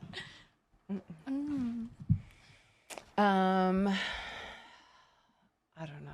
Amanda, I just feel like I need to get to know you better because I've been hurt by my previous relationship, and I just want to let you know, like I just got to take things slowly. And my ex, she cheated on me. I just want to I don't want to be your counselor. My ex, Amanda, they're the ones that are the bad ones. My ex cheated on me, and my ex before that cheated on me, and my ex before that cheated on me, Amanda. I think if you haven't dealt with the effects of whatever it is that you went through, and you haven't you haven't processed that, then I think that it can fuck work. me. How do you feel about a dude who talks to you like that? Pussy is dry. I personally like emotional intelligence and emotional awareness. But that's the sound of your vagina drying up. that crack and pepper. Haba. I mean, I don't know. I think I don't know. Did your previous partner have emotional intelligence? Absolutely not. Yeah, not? What? No, he pretended to. He pretended to? Yeah, he pretended a lot of things. Okay.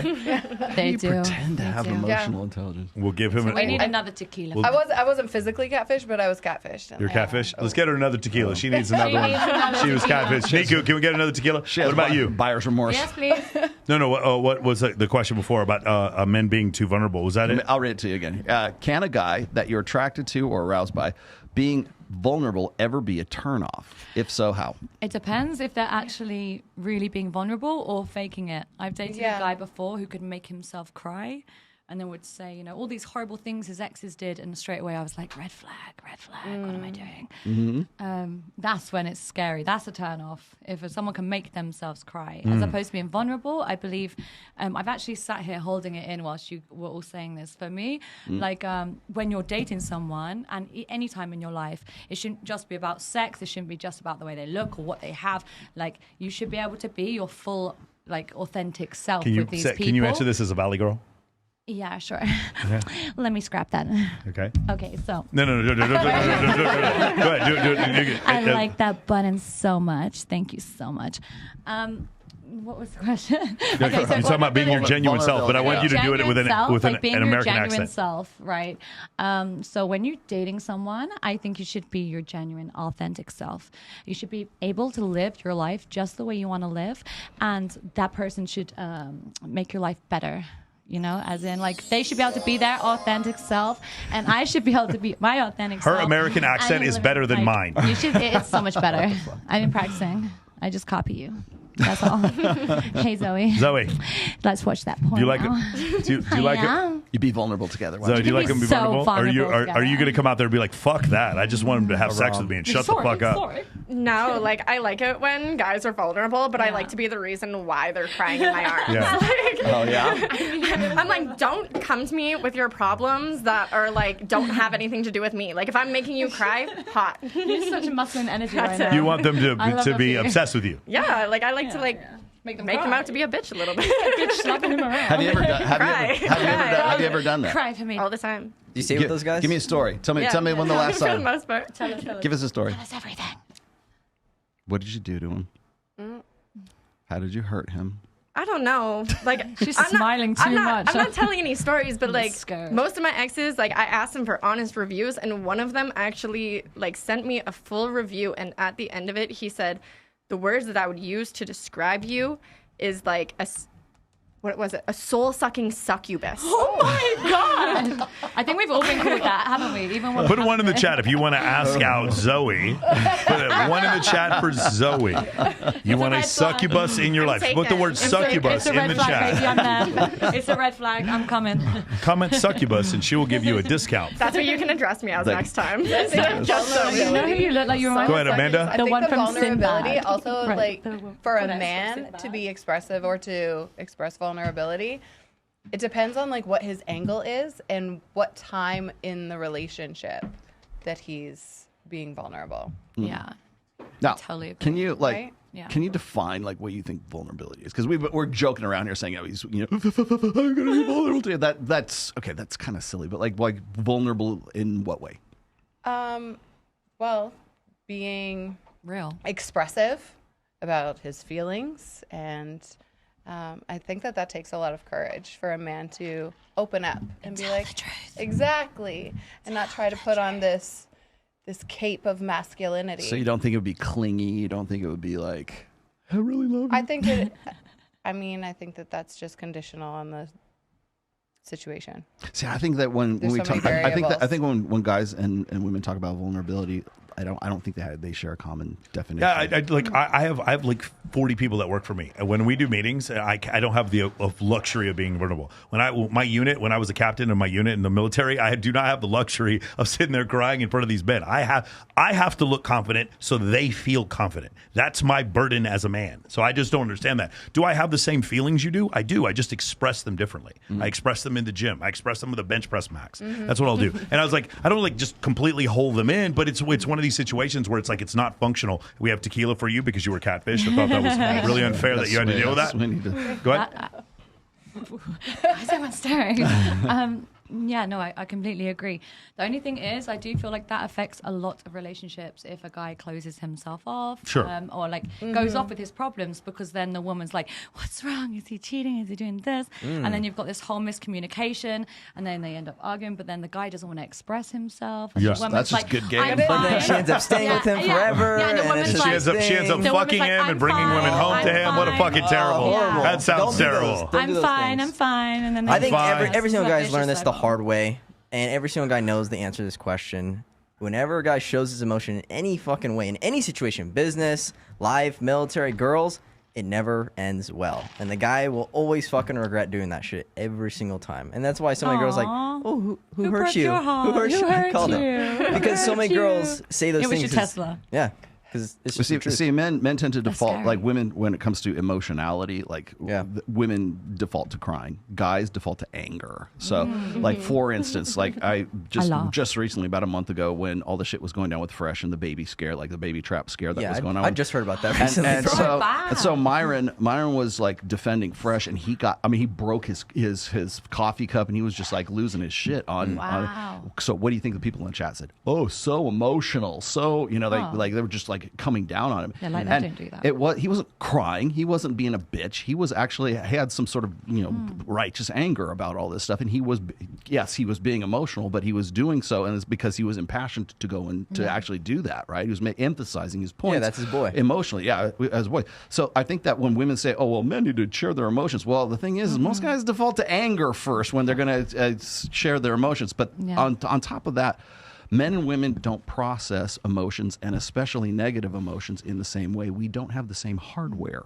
We don't, like, men and women, believe it or not, are different down to the molecular level, down to the cellular level. So when you look at the way that, if you look at brain scans of men and women, bless you. When you look at men and women, and you look at the way that the synapses are connected, yes, women have a better faculty for communication. They have a better faculty for like nuance and subcommunications, and as far they enjoy the conversation, whereas guys are more informational. We have a different way of thinking about things.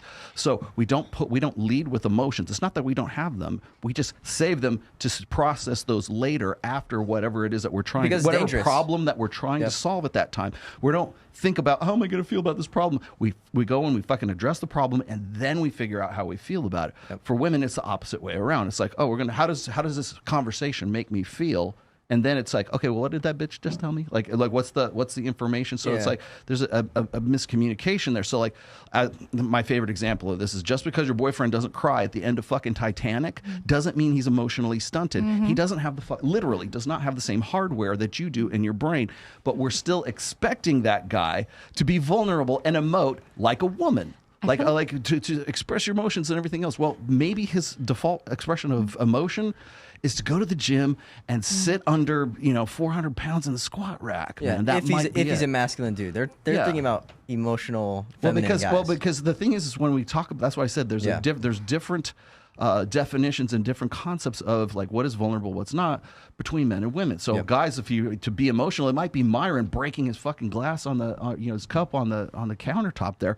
Whereas for women, it might be, well, how come he doesn't tell me like his true feelings, and how come he doesn't cry in my lap, and how come oh my gosh, I can't. He wants are we gonna have a baby? Guys are actually more vulnerable and more soft than women. Like, they love harder, 10 times harder than women. It just takes them, like, they have that big wall up, don't they? But they're actually softer and they love harder. That's why they hurt harder.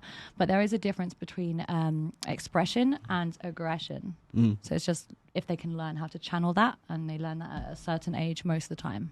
Well, again, learning to do that is something that has to be taught and conditioned into a child that doesn't have the hardware to really do that. So what you're doing is you're basically taking software to override the firmware in that case. Yeah. So his natural impulse is to do what he does.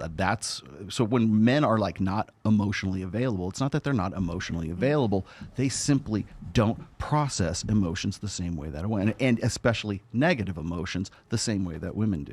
So I think that's something to keep in mind when we're talking about emotions, but also when it comes to vulnerability. And I agree with Mike here. I think if your personality is predominantly really alpha and you're really like a woman has a really hard time reaching you, vulnerability, if you show just a little bit of a vulnerability to that woman, she thinks she's special. She's the only girl in the world that can drag that out. It's like Beauty and the Beast, right? I'm the only girl, a special girl that can take this out of him. I think the boundary is now my vulnerability. I'm expressing problems, complaining, or acting like a victim, and I need you, my woman, to fix this problem for me. That's the sound of the vagina just drying up. Yeah. That is not your therapist. If you think your girl is your therapist, that is not your girl for much longer. God. You want to do this one? Here's one. Is it okay to share emotions with a woman after she tells him she has cervical cancer?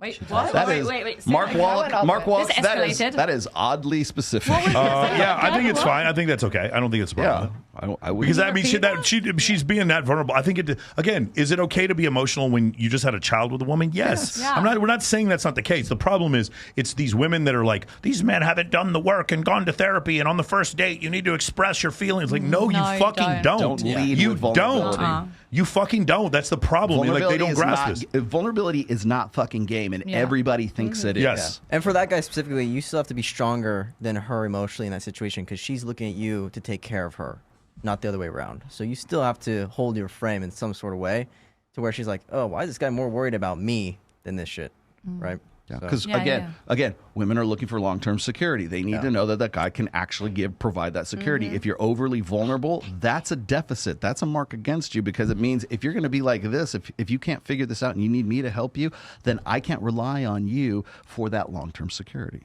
So, but once the relationship is already established, then vulnerability can actually enhance the relationship. For sure, but I still don't think you need to be solving his problems. Oh, you can. I just think that you're going to become a little bit less attractive to him in general. Maybe. But that's how it used to be. Like, the women hold the men up. You know, it's like, Egyptians. Have you ever studied the Egyptians, the Mayans? Like, show me a society where that lasted. The man was the accessory, honey. Yes. You know, we held them up, Speaking of accessory. Back to being an accessory. Speaking of accessory, we have a perfect video. Can we get Rollo's screen up on the set? There we go. Let's do it. Cooked. Go on, girl. Spicy. Why did you make me do that one? I like that one. What do you guys think? That was the best one so far. Yikes. Go ahead. So my relationship is actually open. Okay. So like with that, it's like mine's like actually quite literally the opposite. Like he sleeps with girls and like I don't really do that. Like I don't go out and sleep with men or like seek men. But like for me, I feel like he's just happier when he's getting his dick sucked. Like I'm cool with it. But like with that, like where like a woman is just like it's one-sided, basically. I'm like... I think it kind of depends on who suggests that the relationship be open. It has to be the woman. It has to be. If it's a dude, if you're dating a dude and the guy is like literally a male porn star and he's like, hey, I think we should be open. What he's saying is, I have a ton of fucking options. I'd like to express those options, but I still like coming home to you. If it's a situation where like the guy is very happy, taking care of his kids, comes home from work every day, and she's like, I think we should be open. What she's saying is, I want to express my options. That's generally the way it works. That's what I've seen. Whose idea was it? Tell me about your last three. Amanda, tell me about your last three open relationships. Go ahead. Yummy. I don't think I've had a open relationship that I was aware of. Okay, there you go. Yeah, literally, right? City boys up. Literally. However, I think that like I have the capability of understanding that men can have sex just to have sex without emotions attached to it. So if a man put a 1 in the chat if you agree with Amanda. Put a 1 in the chat if you agree with Amanda. Thank you. So I don't know. I personally, I like monogamy. That's just how It's great. how I like my men. But if we've established trust and we want to invite somebody into our relationship or into the bedroom, then I would be open with that as long as the relationship has already established itself. Agreed. And that trust When is you know there. when you know he's yours. Yeah. Exactly. Yeah. And then there's etiquette. But if you're doing it and I don't know about it. I think then that's what it's they like, though. I think they like the creeping around. Yeah. Like, if you ever offered it, you're like, okay, just go do that. So are you guys more often- worried about the guy sleeping with other girls, or the fact that he tries to hide it and lies to you guys about it? What's worse? The It's lies. the The lies. The lie. lies. Women It's will all lie. agree. It's For the sure. lies. You can It's the literally deceit. Yeah. But that's what I think they like. I think they like that. That's the sneaking around, the creeping around. Like, you can literally, and you know me for 10 years. Agreed. you're I've known you for always 10 years. gonna be like, And "Oh, you can live I your tend to life." hear this answer from women Yeah. who have dated either really good looking, professionally successful men, like at the top. They tend to have the answer that you guys have where they understand that men can have sex Yeah. and it doesn't change the relationship. Whereas I see women who have not dated men like that, they tend to still live in this fairy tale where like men wanting sexual variety is just like, if you guys want to see a great example of this, I'll make a clip on my Instagram where I'll talk about men wanting more sexual variety than women, and then you'll see these beta cuck men that will start making these comments like, I would never want that. I just want a relationship. And I always respond, I'm like, hey bro, no offense, but like, these girls aren't going to fuck you because you wrote this. Yeah. Like, you're not still like, your won't white fuck you, knight bro. shit is not helping. Like, listen, Amanda's literally on my agreeing with me. DMs. You guys, all of your cuck shit that you write telling me that I'm insecure because I talk about mate choice copying, a sexy son's hypothesis, and pre-selection. The women, I know this is really disappointing to you. Those women that you're white knighting, they're not going to fuck you. They're not just because you posted that. Yeah, they'll say that's sweet. Yeah, they'll say that. But they still won't fuck you. Yeah, exactly. Okay, I got. Let's back this up with data. Thank you, Rolf Dengen, for this one. The idea of open relationships is likely to be most attractive to those who see themselves as having higher quality relationship options. In data sets from the United States, Europe, and Korea, perceptions of higher quality alternatives were consistently associated with more interest in consensual non-monogamy, open relationships, further consistent with previous work on commitment-motivated relationship maintenance process. We found support for the indirect effect whereby lower commitment was associated with higher perceived attractiveness of alternatives, which in turn was associated with more interest in consensual non-monogamy. End of the story. So you looked at a couple. Whoever thinks they are hotter than the other one, Yes. who thinks he's got, whether it's the woman or the man, if they think they can get more dick or more pussy, they're into it. Yeah, but it's please, way more baby. worse if the girl is bringing up that open relationship. So say the science is settled. Please, baby, go have fun.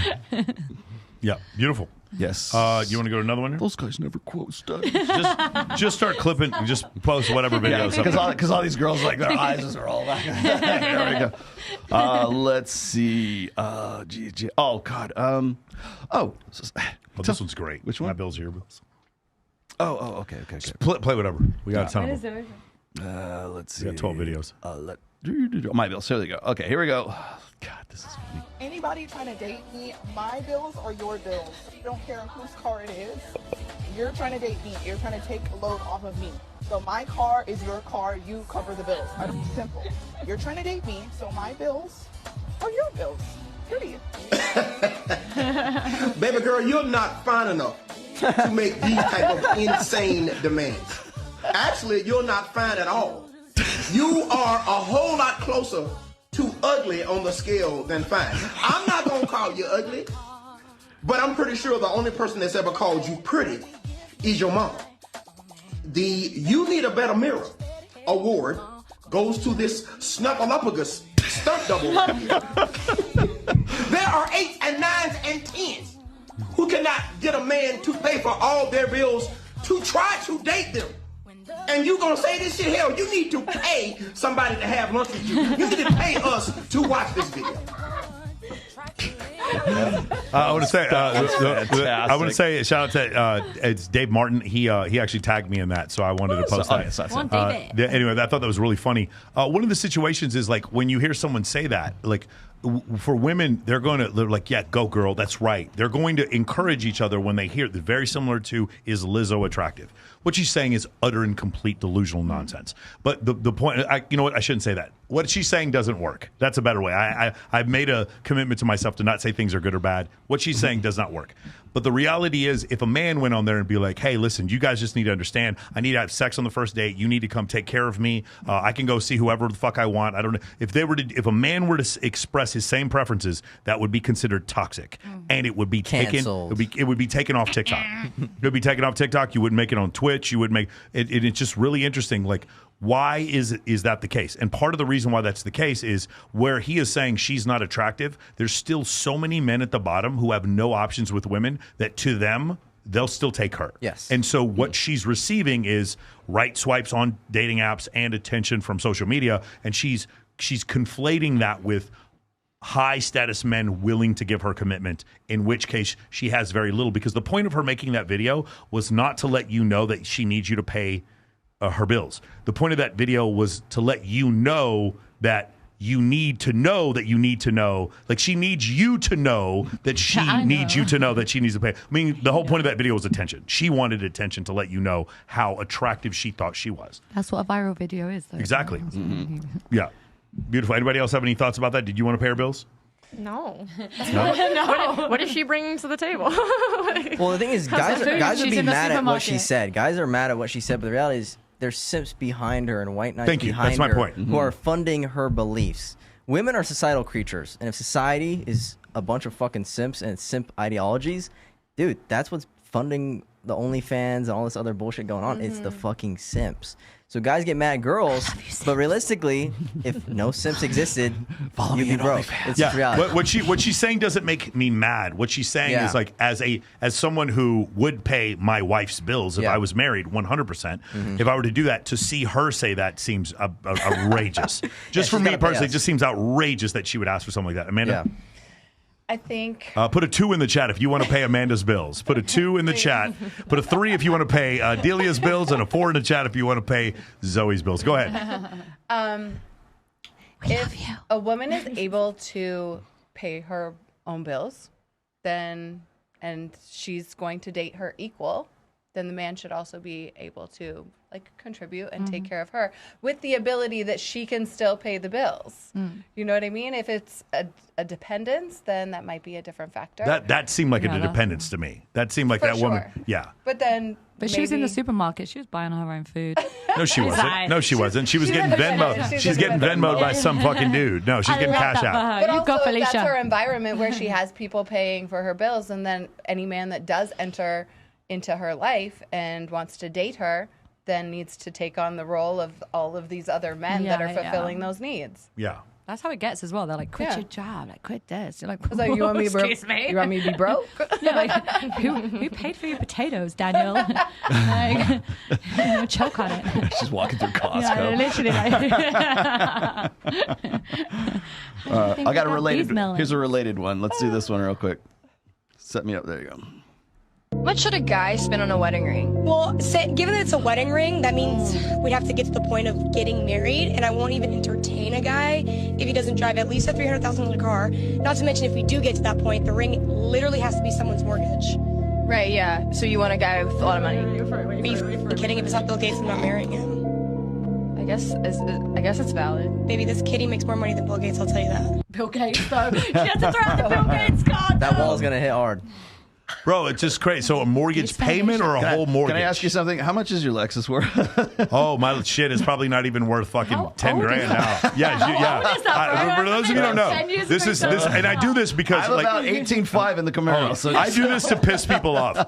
I drive a Lexus that is 10 years old that has 111,000 miles. I can afford whatever car I want. The reason why, by the way, Myron, what does he have? He has a 2002 Toyota Camry. The reason why is because we don't need money to generate generate attraction. There are other ways to do it. So that's the reason why you can see my big fat, see my fucking Rolex here by apple.com. Like, that's the thing. Like, you don't need money to pull these things off. And these guys are like, because they look at my content online, they're like, you're just paying these girls to be there. And I'm like, bullshit, bitch. I'm not doing any of that. And that's what pisses you off. Now, when you see a girl like this, obviously we're back to the whole thing again. Is it important that this woman gets a mortgage payment for a diamond ring and the guy drives a $300,000 car? No. What's important is that you think she does, and she lets you know that she thinks she's worth a guy like that. That's the whole point of it, is for her to fucking get attention. Go ahead, Delia. Can we actually play the longer one? I posted it on my Instagram. And at the end she's like, but can you buy you, screw the engagement ring, buy me a tank. A tank? That's my, tank? I posted that, yeah. Oh, jeez. I don't have that. I only have that. Okay, let me say something to you. Baby. If a guy leases a $300,000 car, that's actually kind of smart. That's probably the best way to do it. Honestly, and it could be a write-off on your fucking, it could be a tax write-off. That's actually smart. If a guy just bought a $300,000 car, the problem is, like, here's the issue. Is like women are choosing men who do stupid shit. You are throwing money in the air at a strip club, and that is who you're choosing to be with. You're choosing a man who not only is like, he's like the peacock's tail, but it's like he's not only wasting money, he's stupid. He's also stupid. If women were smart, they'd be like, hey, I want to date the guy who actually knows how to find a tax shelter. But the women don't do that shit. I want to date the guy who actually is a perfect shot with either hand with a fucking Glock. But women don't do that shit. They don't do that at all. They don't, like, there's all these things that could make your life so much fucking better. Are you kidding me? It's like, literally, we can write off your boob job because I have the right accountant. Nope, sorry, I don't give a fuck about that. I don't really care. Just throw money in the end. Make it rain, bitch. It ain't tricking if you got it. Yes, bitch, it's still tricking. Even if you got it, you're still a trick. Sorry. To the aggression in the expression, Michael Sartain. I actually was I can't even say, I was at the club the other night throwing the monies on the girls, and I was just like, I could have literally just put this in my bag. Yeah. They said like, oh, you look like you're having the best time out of everyone. I was like supporting my fellow girls. Yeah, I was like, shake your booty. It's like, shake that booty. But you're not doing that on a weekly basis. I wish I was, baby. I wish I was supporting the fellow girls. I'm like, ow, ow, ow. And I like big booties. Yeah. Back to cars. Okay. So I used to have a Tesla, right? Yeah. Okay. So on the way to EDC to see you guys, we got locked in a Tesla. Bro, the whole car, oh my God, 12 hours. Okay, that's why we were late. So the battery died and then the doors wouldn't open? Oh, no, honey. It was even worse. The windows were opening shut in, the trunk was popping open, everything was going crazy. Oh, you had a short. It sparked off, and we got locked in the Tesla. And we're like, what do we do? The tow truck came. Wait, and we were stuck in the middle of nowhere outside this really creepy house. Like, you know, the hills have eyes? Times up by 2. No, I went and checked. I have a video on my phone. I went and checked these crates because I swear I heard this girl singing from one, and this guy came out with like a tiny child, like a children's t-shirt on. Yeah, he had like children's bicycles. I was like, what have we walked into? Like, what is going on? But yeah, so Elon, I'm not happy with you, bro. Can you drop me a tweet? Shout to Elon. Yeah, I love you, Elon, but you let me down. It was so scary. We got locked in. Ready to buy that Tesla? I recorded the whole thing. Actually, I had to unscrew the headrests just to get some clothes out of the boot because everything's electric. So once it goes. All of your things are stuck. We had to climb out of a window. Yeah, as well. I think it's been stolen now. We had to leave it in the middle of nowhere. Get out of here. Sorry, Nora. The guy who got it for you, he's probably pissed. Oh, sorry, Nora. I love you. Shall we make this really let's do it. Hold on, before we get to Harrison, we have to do this. This is too good. Do you think that men prefer a natural body or a BBL? BBL. Do you prefer a natural body or a BBL? Natural body all day. Go ahead, Amanda. They say that, but their actions don't back it up. My friend Dre says I have a BBS because it's not quite the L. I prefer boob jobs. I don't really care about BBLs, and I am not the least bit ashamed to say it. Boob jobs are great. I know that this is interesting. This goes back to the makeup thing also. It's like a lot of women have BBLs and the men don't realize what they're looking at. That happens pretty frequently. Like, Amanda, I think that's what your point is? Yeah. The guys don't realize. Well, they don't. Yeah. You think they don't? You think they don't realize that they have a BBL? 100%. Well, in some cases, They don't realize It's that. like I they wonder don't how many. realize. A lot of cases. I wonder if Yeah. I would be able to identify a BBL. A would good love one that. or a small one, you wouldn't. A really good doctor or a small BBL, you wouldn't. Boob jobs, I can usually tell because there's a cleavage gap. But with BBLs, it's a little harder. And then the other thing is when girls get filler, if it's not too much filler, you can't tell. You can't. yeah, but guys, and then also same thing with makeup. If it's not too much makeup, but guys are sure that they can tell and say they like girls who are natural. That's why when we had the whole thing on with Mac and Murphy the other day, where they were showing women who had makeup on, and guys were like they preferred those women because they looked natural, even though those women were wearing makeup. Because guys can't tell. And by the way, if guys could tell, hold on, if guys could tell, there'd be no BBLs and there'd be no makeup. Right. That's the whole point. And when guys are like, I prefer real boobs to fake boobs, then there'd be no fake boobs. And there'd be no spearmint rhino. But I went to the rhino, and you'll never guess what I saw at the rhino. Anybody want to guess? Fake boobs. I saw them everywhere. They're fucking everywhere. And the girls are making $2,500 a night on a fucking Tuesday because guys like fake titties. Solid investment. And then I'm like, damn it, I knew I should have kept it. I love my favorite comeback is like when guys like will say, "Oh, those girls are fake and plastic and everything like that." I'm like, you guys wouldn't know a real boob if you saw. And they a real still boob. would bang. Don't even lie. Because you've been raised Meanwhile, on they're porn double for so tapping. long. Double You've been raised on so. What are those? Those are real. Those are real boobs right there. Yes, ladies and gentlemen, we have a woman Yes, with they real are. boobs on the show. Yeah, let's not let that happen again. What the fuck? What the fuck are we doing there? We had a streak going. We had a streak going for a while. We had a streak going for a while. Casting fucked up. Yeah. until like I think Katie Moore was the first girl with the real boobs to come on the show like a year ago. Everyone thinks mine are real. Huh? Everyone thinks mine are real. Yo, they are real as far as I know. They're not real. As far as I know, they're But real. everyone thinks they're real. I think it's How many probably not that cc's? Only 400. I had natural double Ds. Oh, so you're just adding on. No, I Enhancement. was actually working for Playboy. I was working for Playboy when I was like 20 or 19, something like that. And I was the first girl for like 2 years to work there without getting her titties out. How long have you had them? Too long. No, They need to how come old out. were you when you got them? Like 21, 22. Yeah. So like last year. How old were you? I'm joking. So like 27. 27? Oh, so Yeah. you waited a little bit. I did. Is that after you got out of the military? After I got out of Kingston. Out of That's Kingston. hot. That is hot. Yummy. Honestly, I look at it as like an investment in your future. It really is. Bro, you want a really great business opportunity? Somebody hit me up. I'll help you out. You lend money out for boob jobs with like fucking an interest payment, like 50% interest rate. I would sponsor that business in 2 seconds. Though you don't pay for boobs. Boobs pay for themselves. They really do, honey. It's titty usury, is what it is. I've said this Titty before. privilege. I've said this before. If Barack Obama had put fake boobs in Obamacare, I would have voted for that motherfucker in 2 seconds. Oh God! All right, here we go. Our good friend Jim. Our good James Sexton. I hope Here we you're go. watching, Jim. Hi, Here James. you go. The most shocking prenup I've ever seen, which was enforceable, had a provision that said that for every 10 pounds the wife gained in the marriage, she would lose $10,000 a month in alimony. He was very concerned that she was going to become less attractive and he was going to become more wealthy. So his solution to this was in the prenuptial agreement.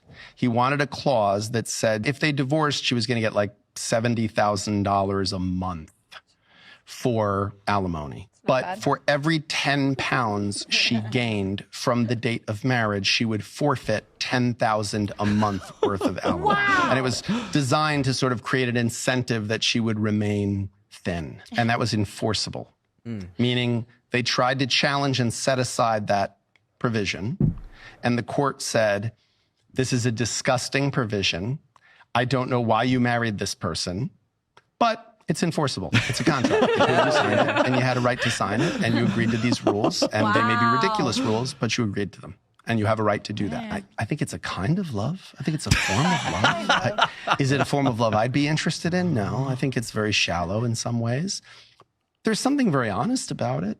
I mean, you can't argue with the fact that there's something very upfront about it. He was making very clear and putting in writing, here's the value you bring to this relationship. I consider your physical appearance vitally important to this relationship. And by the way, don't skip the other side of that equation.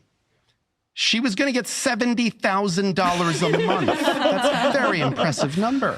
So I think she also understood there was a value to be attached to him as well. Is it something I would be interested in on either side of that equation? No. But do I have a right to say to someone that's not love? I don't think I have a right to say that to someone. I think that if this is an economy the two of you have agreed on, as a lawyer, see, my job as a lawyer is not to look, I don't look at it that way. I look at the engineering of it.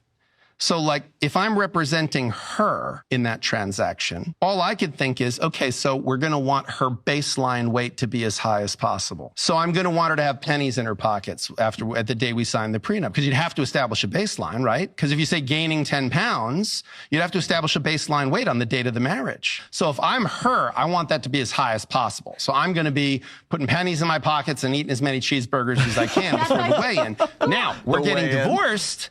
I'm going to be like a wrestler. I'm going to be in the sauna. I'm going to be sweating as much as I can. I'm going to take diuretics. I'm going to eat nothing but grilled vegetables for a week or two, I'm going to take off every ounce of clothing I can because I want to minimize my weight. This is why lawyers don't get invited to parties, because that's how we analyze problems. I didn't hear that and go, what is the nature of their coupling? I looked at it and I went, oh, I could play with that. I could, whoever I'm representing in that transaction, I could figure out a way to, kind of make that work. Listen, Jim Sexton is too important. Jim is a weapon. He must be protected. Yes. James Sexton must be protected at all costs. He must be protected. Ladies, what do you guys think of that? Would you sign that prenup? Well, I do believe that it is extremely honest. Romantic. And reflecting back to what you were saying earlier, and men being very visual creatures, and they go for whatever is visually appealing. And when you are marrying somebody, you want to be sexually attracted to them. You want to find them attractive. And so, would you sign that prenup for $70,000? But as a stipulation of your marriage contract. I mean, I'm going to do that without that even being in question, because I take very. There goes gravity. I take a lot of pride in my health and my well-being for myself. For sure. Not necessarily for somebody else, but I just organically do that. I love it.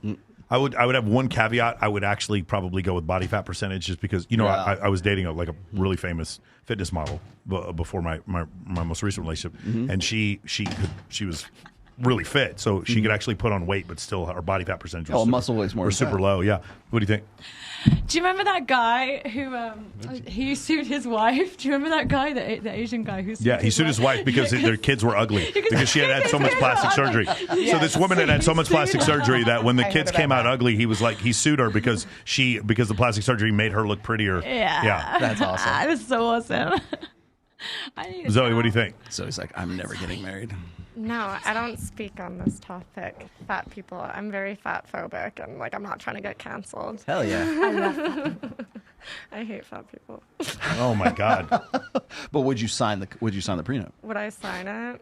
Are you I have a crazy good metabolism, so my wrists are like literally the size of most guys' wieners. Same girth. That's about right. Just like she secretes Ozempic. You know what I'm saying? She pees Ozempic. That's what happens. Which one do you want? Which one should we? Just pick anyone. Just start playing them. Play them otherwise. Just play them. Back. Oh, she's got to wipe up. Wait. Come on, Madge. Get that going. There you go. Bro, all the guys better have taken notes on what that guy did. For sure. Yeah. What did I miss? Oh, you want to do Jake's body count? Let's do it. Yeah, do it. Okay, here we go. What did I miss, Ready? buddies? Chop. So you think he has bigger balls? Who do you think's got a higher body count? What's your body count, Jake? Yeah, what's your body count, Jake? Where's this kid's mother? I've seen that one. I love it. Jake, you think yours is higher? I want to know who put him up to that. Obviously, the main thing we need to discuss is whose body count is higher. Let's go, guys. Come on. I'm just kidding. What an interesting thing that men use that as a measuring stick, right? Yeah, it is pretty interesting.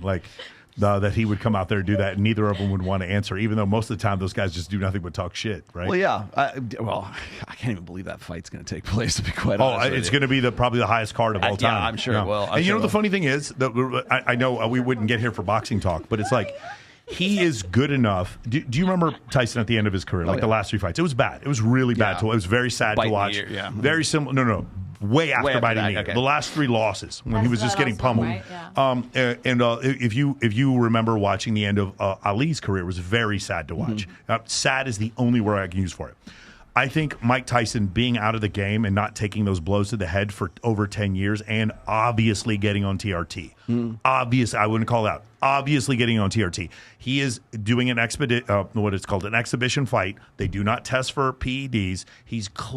Him and Jake are clearly fucking juicing up. And that's totally fine. I think Jake is almost good enough and Mike is still good enough to where this might actually be a good fight. You understand what I'm saying? Mike Tyson has forgotten more about boxing than Jake Paul's ever learned, and so I'm just kind of interested. I'm actually interested to watch his fight. I really am. Yeah. I just watched Jake knock out too many people to believe that this is just going to go nowhere. Anyway, sorry, I know that what ladies, we're talking about.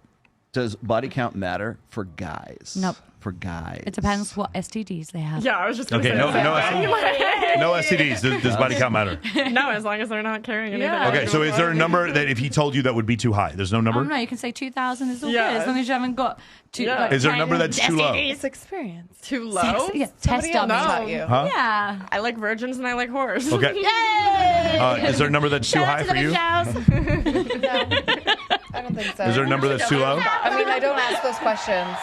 Yeah. It's one of those things, like, it really doesn't matter, and don't ask me. Okay. They all lie anyway. They all lie. But you led the league in runs batted in one year? What is going on here? No. You had an exploration year? Michael, what's your body count? You're not going to tell us. You're going to lie. You're going to lie. Yeah, of course I'm going to lie. Yeah, exactly. absolutely. Men lie. So we never know that. We never know the truth to it anyways. Yeah, but you can just tell. You can just tell by my lifestyle that it's incredibly low. Like, obviously. Yeah, like, we're all virgins. You can just tell. Yeah, exactly. Whose was that? Is that the sound? I love that for you. I love that for you. Just play another one. All right. Yeah, I like this. This is like that keyboard. I think it's funny how like the kid knows that like their dicks are measured by like who has a higher body count. Like you want to know how Andrew that kid is the Generation Tate. Right there. Generation Tate. I love you, Andrew. Oh, let's do. Oh God, this is funny.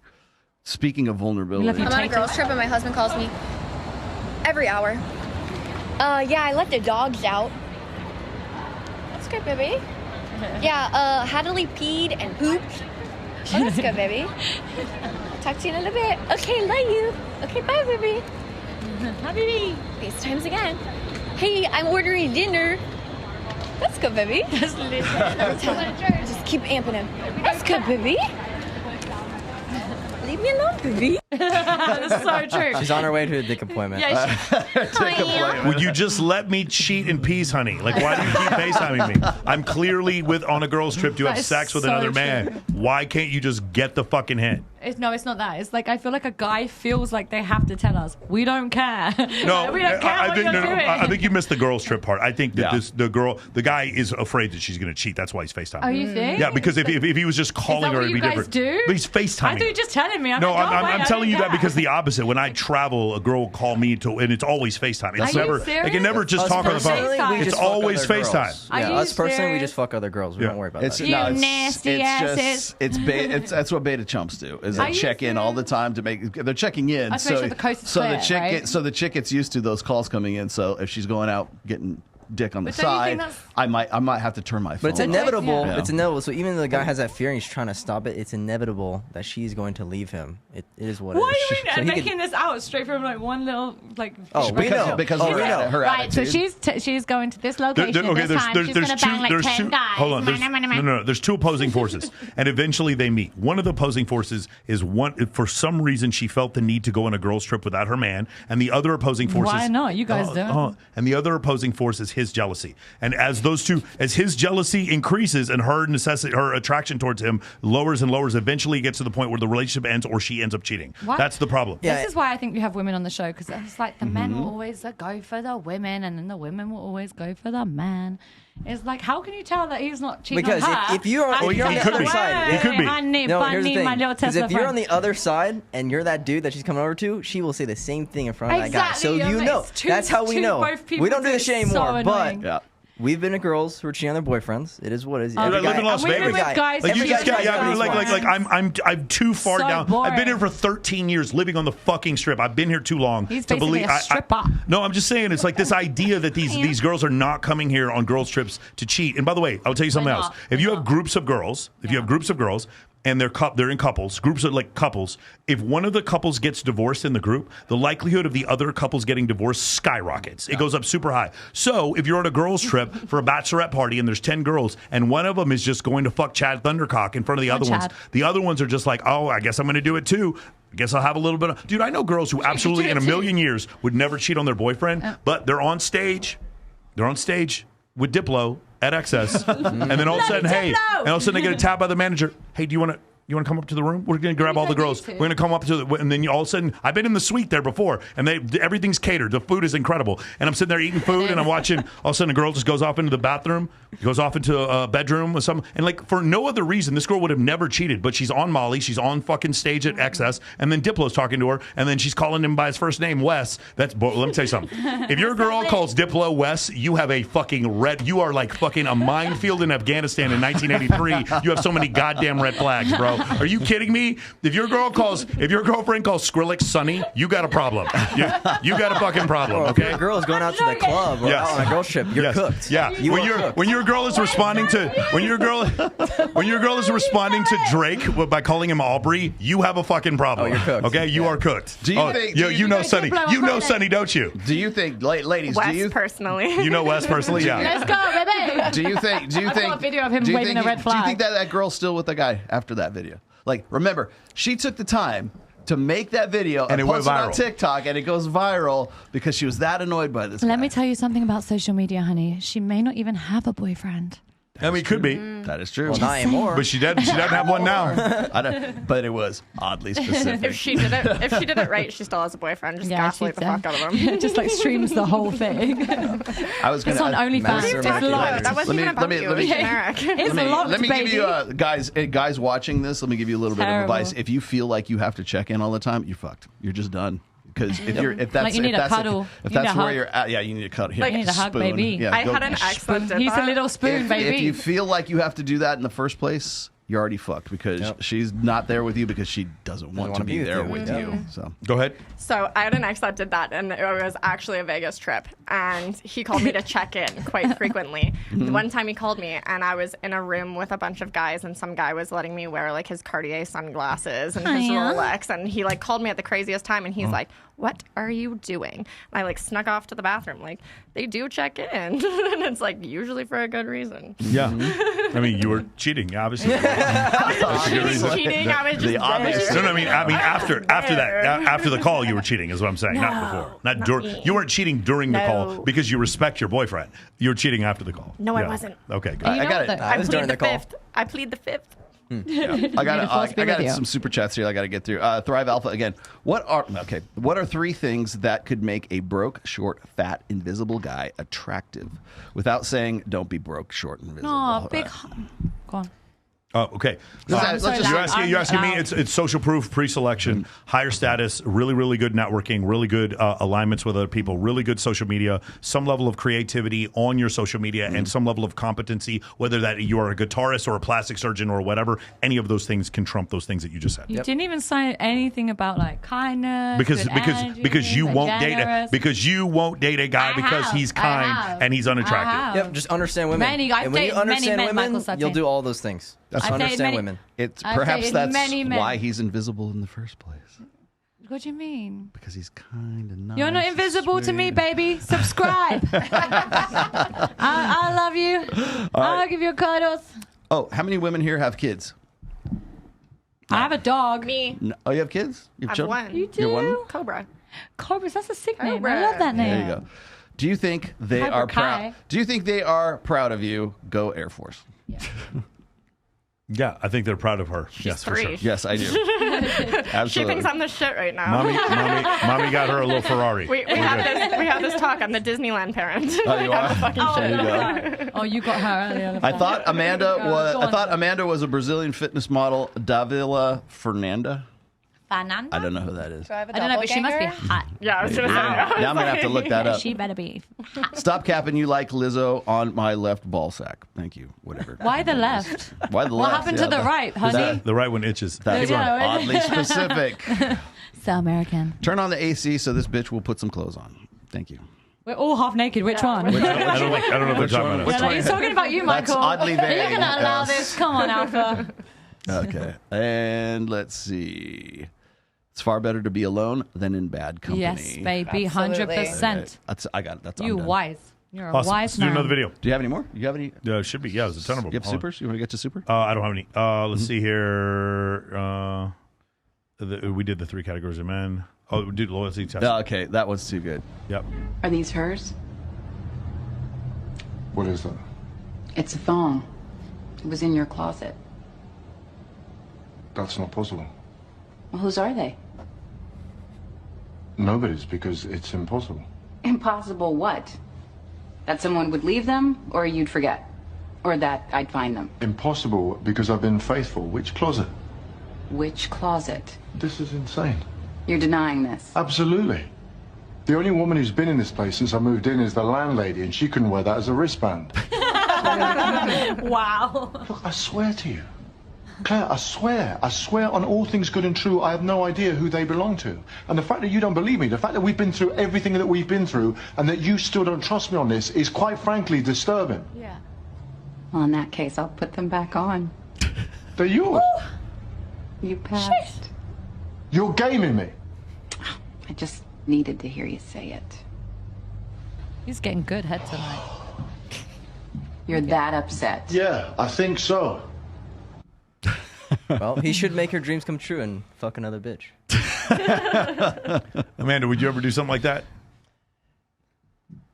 Wow, that's oddly. That's taking a long time to figure that out. Would I? No. No. That's some Margaret Robbie shit. What do you think? No. That's some Margaret Robbie shit right there. What do you mean? Why? Depends how they're gonna take it. Like if they're gonna be, or like it's kinky. Like, no. Yeah. I've Who? done Who? it. You've I've done it? A You loyalty have, test? Zoe. I've done You've it. done the loyalty test. How so? What did you do? Shit like that, like eyelashes or like just something shit. weird. Like I'm just like tampon. I'll go buy like some short ass eyelashes that obviously don't belong to me, and I'll be like, "What the fuck is this?" And like if they say something, they're like, "I don't know, probably from the bitch before you." I'm like, "Oh, okay." She's trying to get that I'm makeup like- sex. Yeah, so Trying to get that makeup sex. Again, her man has the correct answer. Whenever I guess I've had that happen to me before, and I was like, yeah, the girl I was just fucking right before you Agree got and here. amplify. Like when Yes, you went agree to the and bathroom amplify. 5 minutes ago, I just had sex with a girl, and she just came out and she left. you do whatever that. this weird thing is that you're making up that I'm all that I have here. Yep, tell her to join. You have actually done that. Of course, I've you done said it. that to me. Did I? Did I say that to you once? Yeah. What were we saying about Good those? times. What were we saying about those Twinkies out there? They're so old that you and I were going out. They were sweating. They're like, They were growing new Yes. Twinkies. Wait, y'all dated? No, I neither confirmed nor denied. Let's just say we knew each other a decade ago. Long time ago. Back in the day. Do you not like see how like fucking psychologically manipulative that is? Like to fucking. Of course it is. I mean, that's the point. But she can get away. But why is that? Why is that? Because in this relationship, she feels like she has the power and also the privilege to be able to do something like that. Right? That's the issue. And that's the whole point, Well, right? honestly, the guy, I don't know what fucking movie that was from, but anyways. I've seen it, and they were both cheating. Yeah. Is that what Is that what it's about? Yeah, because I need the context here. But if it's just like based on what that one clip is, like you're right. That guy should have leaned into it. Yes. It's just it was from the 10th girl I you mean fucked number last 10? night. Of course, Yeah. you know. Number oh, 47. God. Becky's Number 47. It's like look, whose name is stitched in the back? That you like that? You know that it should have been something like Oh, that. babe, give those back to me. I got to give them back to her. Yeah. Yeah, for sure. That should have been. I'm like, they're that should have been mine. done. Oh, jeez. This is If I was a a good. guy, I'd I be like, like this Emma. one. You guys ready? I like Ready? this. Ready? All right, Everybody, okay. let's watch this. Let's go. Okay, you guys ready to rock out? This is good. I'm looking for a man in finance with trust fund. 6'5", blue eyes. Okay, wait. Why'd she kill this? We gotta go ahead and make something. I'm looking for a man in finance. I'm looking for a man in finance. Trust fund. It's only right to make this as racy as possible. Too much tequila. I want this guy to make some music. Oh, I love this guy. Wait for the drop. I'm looking for a man in finance. Trust fund. 6'5", blue eyes.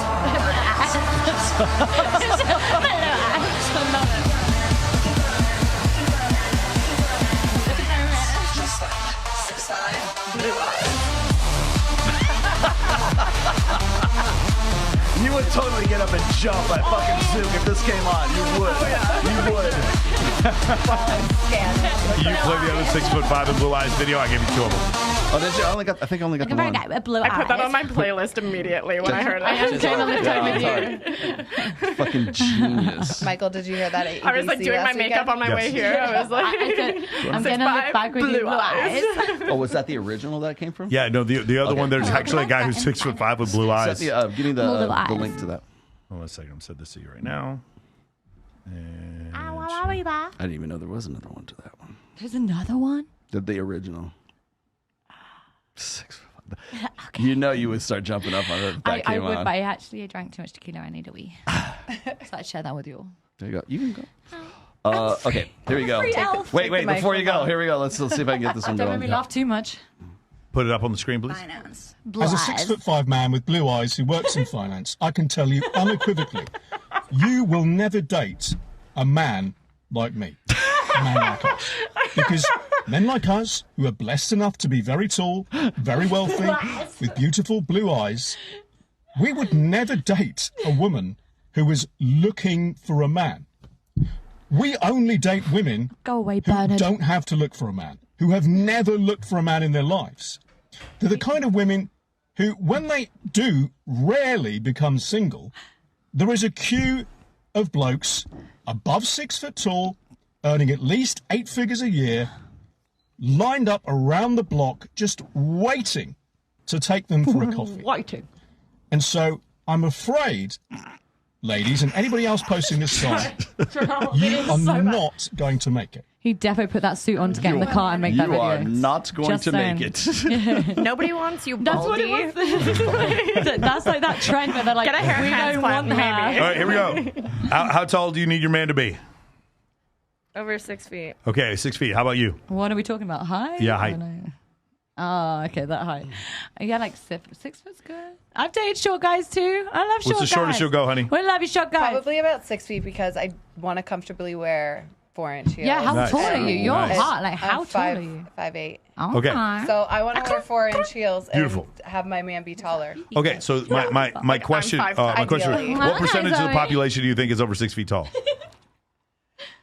I don't know, like 10 to 15%. It's like 14%. And then how much do you want your guy to make? We had this conversation. Yep. What did I say last time? Like 100,000. 100,000. What do you want your guy to make? Okay, so I learned, I was like, oh, I don't care. And then I looked after men, and now I'm like, I You want them to care. be Yeah, you want them to be. She wants them to be generous and broke somehow. I don't understand how that works. No, I never cared about. You know me. For 10 I know years. that I'm you never don't like want them. that. You don't care. Never You want them been to be like that. generous, but they're broke at the same Never time. ever been like that, but now I've learned my lesson. Now you got to be making some money to look after me, Okay. like a little princess. How much? How much do you think a guy should make? $100 billion. You're asking me, and I almost moved into a treehouse. Okay. At one Don't look at point. me like that, Tristan. Girl, what? Like actually Don't picked you up my judge life me. and moved into a treehouse. So I guess See, you get it. So My soul sister right there. I don't know. I mean, if I'm living in America and I want to live comfortably, I don't know, like $400,000 or $500,000. Okay. So $100 billion. The rich ones are stingy. like They are. The rich ones $500,000 are a year. so stingy. That's why they're rich. What percentage? Yeah. What percentage of men do you think make $500,000 a year? Top 1%. It's about top 2%. She's like, she wants a 1% that shit. So you understand? Like it's not 2%. I'm totally laughing now. This shit's got real. It's not 2% plus 14%. It's 2% times 14%. Right. So it's 2% of 14%. That's the men you have to choose from. Okay. Did Yeah. you guys know that Michael has a son? That's why I'm still single. Wait, what? You're just spilling tea. She gets it. Beautiful. All right. Awesome. I just thought that was interesting. All right. Cool. Did you have any other one you want to do? Harrison Butker. Yeah. Oh boy, that's going to be a good one. Here You guys ready? You guys ready to man. cook? This is going all around the net. Today, congratulations on an amazing accomplishment. You should be proud of all that you have achieved to this point in your young lives. I want to speak directly to you briefly because I think it is you, the women, who have had the most diabolical lies told to you. How many of you are sitting here now about to cross this stage and are thinking about all the promotions and titles you are going to get in your career? Some of you may go on to lead successful careers in the world, but I would venture to guess that the majority of you are most excited about your marriage and the children you will bring into this world. I can tell you that my beautiful wife, Isabel, would be the first to say that her life truly started when she began living her vocation as a wife and as a mother. I'm on this stage today and able to be the man I am because I have a wife who leans into her vocation. I'm beyond blessed with the many talents God has given me, but it cannot be overstated that all of my success is made possible because a girl I met in band class back in middle school Really? would convert to the faith, become my wife, and embrace one of the most important titles of all, homemaker. For the ladies present today. Yeah, that's it. Wait, what did you say? Wait, He is. he just ruined it. He is getting homemaker. He is getting absolutely eviscerated online for It doing should this. be. Why? He built it up so much. We're like, oh, I'm like getting tears. I'm like, this guy. And then he's like, homemaker. And I'm like, what? What in the hell? What in the hell? Just the label. Yeah, the homemaker. It sounds like a thing you buy for your kitchen. It is a thing you buy for your kitchen. So when women are surveyed that are in the workforce, You meant to would say dishwasher. Yeah. When women are surveyed in the man. workforce and they're This is why he has asked, would you plastic rather be able to? It's not plastic anymore. Would you rather be able to stay at home and be a homemaker rather than working this 9-to-5 job? 83% of women said that they would prefer to stay at home. Absolutely. Yes. I've done that before. Right. But, but women are horribly offended by what he just said. Why? Because Yeah. because he's saying that women have been lied to in this belief that they should not be a homemaker. And do you understand why? Like, do you understand why? Like, okay, so we go over, like, after World War II, we started bringing a lot more women into the workforce, which increased productivity while leaving labor rates of how much you pay your labor the same. And so when we do that, we double productivity. But here's the thing. Once we get into, like, a credit card revolution, and once we get off of fiat currency, we have this issue where it's like, look how much productivity we can have if she buys a bunch of shit and he buys a bunch of shit rather than her being dependent on him. So let's do everything we can to break up this idea of a family, because if we do so, we get two people running up these credit card bills instead of one. We double the level of consumerism. Does that make sense? And so we do that. And so what we should do is we should sell that idea. I've got an idea. Let's use Lizzo. Let's use Cardi B. Let's use as many people. We love you, Cardi. Let's use Megan Thee Stallion, and then we'll sell them this idea that you don't want. Like the idea. The problem is this: if you don't want to get married, don't get married. My issue is that now women are shamed for on TikTok. Homemaker. They're on TikTok and they're like, "These are the sandwiches I made for my husband." And in the comments, it's like you're setting women's liberation back 50 years by making this video. Not at all. If you love a guy, you want to serve them. You naturally become right. You naturally want to serve them, massage their balls, and all that shit. We are but nurturers, the thing we are is, like, givers. yeah, he's giving this whole big speech, and you're waiting for this title. He's like, she earned the title of homemaker, and you're just like, bro, like wife or something, or queen. Well, what or he's like, saying- or like, he- he- this is all because of you, Julia. Like, you know, He's saying, but he's like, saying, you are my homemaker. Would you rather Like, be? Would you rather be the title be ball massager? Yeah, at least it means something, bro. Like homemaker, she just lives at home. That's all she's good for. She just lives at home. I've actually been Cooking, seeing a new cleaning. wave of girls who are on this trad wave. I mean, you've been posting about it Jesus nonstop. Christ. So I can't get away from there's that. somewhat of a turnaround point, but it's not genuine. So there's gonna be a lot of girls who will finesse guys like this. Because it's the new hotness in an election cycle, What do you and mean? everybody wants it. What is that? What do you mean? Well, a lot of girls starting to notice that there's a lot of guys who are fans of this space and guys who are fans of what this guy said, or guys like this. And they usually have beards like that. Yeah. And a lot of these girls are smart enough because they're starting to realize that these guys are also simps in their own way, but for these girls. No, he's lovely. That's love. Just because everyone's so desensitized now, that's just romantic. It's just a terrible title. It's love right up until he says Homemaker. Exactly. Yeah, but what he's doing is he's not saying wife and mother. He's just trying to put the two words That together. sounds That's like what a it is. horror movie. Yeah, like I just want to say fuck you to all the women in history that were like, I want to work. Yeah. Thank you. Now I have to fucking work. Now we have to work. Thank you for this. Now I have to fucking work. That's the Please reason, clip this. That's the Please reason. clip this. That's the reason why this is going viral right now is because Yeah. this guy basically went up, used the term homemaker, and of course I would happily be a homemaker. because everybody Still. because Maybe everybody naturally. sees It's this. not an award. Women see this and they think, oh, he's a caveman. He's trying to go back to the 1950s. No. Father knows best. Leave it to be June Cleaver shit.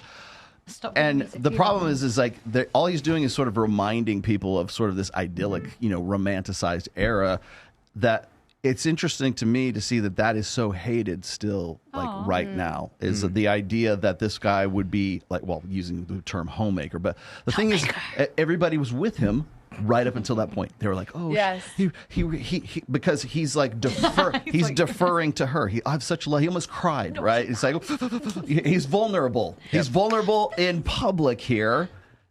And then the whole thing fucking drops when he says homemaker, Yeah, right? And that's so all of that, good, juju that he gets from building her up, all of that goes away with one fucking word. And all it is, because it sounds like enslavement. It sounds like It really it does. sounds bro. like submission. It sounds like It's so hard. it sounds like imprisonment. And it's like, Well, at what point do we get to that? What drove people crazy though was the idea that he said in the beginning, women have been lied to. Yeah. That's where they're having an issue with. Because the women who are doing the lying, like Joy Behar and Whoopi Goldberg on The View, they're the ones doing the lying. And so they're the ones being called out by the beginning of that statement. Oh, everyone's being lied to, even guys. Sure. On this shit. We're all Everyone's just being a lied to. generation of liars. Okay, so my issue So is true. Sucks ass. if you want to be a woman that works, there's nothing wrong. I'm not saying that that's wrong. What I'm saying though is if I can keep telling you that you'd probably be happier not doing that, that shouldn't be offensive to you, because if I were to show you study after study that shows that that's the case, why are you so defensive about your position that you couldn't even accept that might be true? Does that make sense? Yeah, I would just say be careful for the guys who are, wanting these things, because there's a lot of girls who are going to say that they want these things, but it's after they were a hoe. So be super fucking careful. True. I think I'm, it's wow, wee wow, little man. So wait, hold on a minute. Say that again. Wow, wee wow, little man. No, Wait. he's right though, No, because no, like no. exactly living fucking proof. Yeah. Like I went through like a fucking hoe phase, and then it's like then you Yeah, want beef with then her, you not want me. to- Beef with her. We're okay. But We're then, beefing in other ways, honey. We're beefing you in other already ways. lived in the streets. I already Yeah. lived in the streets. Yeah, still live in exactly. the You streets. both have. So that's what I'm saying. I lived in the streets. Yeah, now men have a I higher want to come body back count, home. honey. I want to come back home. Yeah. And now these men are like, but you were out in the streets. So now So you're were not, you, you're not, daffodil. you're not a homemaker wife material. And I'm like, no, but I am. Who am I trying to convince, them or myself? What do you guys it think was a about that? phase. I think that a lot of guys who like have that problem with you, like saying, "Oh, well, you're for the streets, right?" And then suddenly now it's like you have And a you change. wasn't? How old are you? 25. 25. Okay. And a half. So usually this. Used and abused at 25, Usually- apparently. Of course, they're gonna give you shit for your tattoos anyways. But no, I was gonna say is like what's funny to me is like it's one extreme or the other. It's either you've got to be some virgin wife from the Dutch Amish country in Pennsylvania Hell somewhere, or else Good luck, you gotta find some like they want a virgin bride, and these guys are just these asocial kind of like autistic children in the first place. Or you're a used up, ran through hoe bag. Yeah, it's a paradox. Stephen Arno talks about it. It's guys want the virgin whore. That's what. Yeah. Okay. It is what it is. A whore is a terrible, terrible term. Like, for instance, especially depending on how old you are. Like, for instance, I've probably had like a boyfriend, like slept with one guy or something, maximum 2 a year. But then when you add it all together, it actually looks really bad, as opposed to a guy who's out every weekend and then they're like banging everything in sight. And then they're like, but you know now most I guys want a can't bang virgin everything in sight. You know that, right? girlfriend. You know I want that. a virgin You know- girlfriend. I'm like, well, go get your pussy done, okay? And then just forget what happened. You know most guys can't bang everything in sight. You know that, right? They actually can. And then if we get pregnant, Go tell that to that's my ugly exes that cheated on me. They be out there. They Hey, just, if they look- they just be with the ugly one. If they look like your boyfriend now, I will give them a call. Sorry. Well, reality is you still were attracted to him. He's cute. So the thing is, girls want mastery over a man that cannot be mastered, And guys want a girl who is a virgin whore, a girl who has not had a lot of experience, but she knows what she's doing. Okay, I'm going to send so many women your way. So you were asking before. You were asking before what I think about Zoe's situation, and the answer is it doesn't matter. There are going to be waves and waves and waves. I mean, she's got a man now, but there's going to be waves of men who are totally and completely. Zoe, come into my life. No questions asked. Yeah. Not even worry about it. And it's only going to get. Things are only going to go further in that direction. What is it? Judge, and you too shall be judged. Like I said before, I like to say things work or don't work. Yes. And Judge, and you the too idea shall of being be with a woman judged. who has a high body count, do I think that works? From the data I've seen, it doesn't seem to work. But that's just what I've seen. But I'm in a situation where I can choose who I'm with, whereas most men, I would say 85% of men cannot. But you're around 100 girls every Well, the stats don't lie either. Wait, say it again? Honey. What'd you say? In the 10 years I've known you, you're around hundreds of women 24/7. That doesn't mean I've slept with hundreds of women every year. Just lining up outside the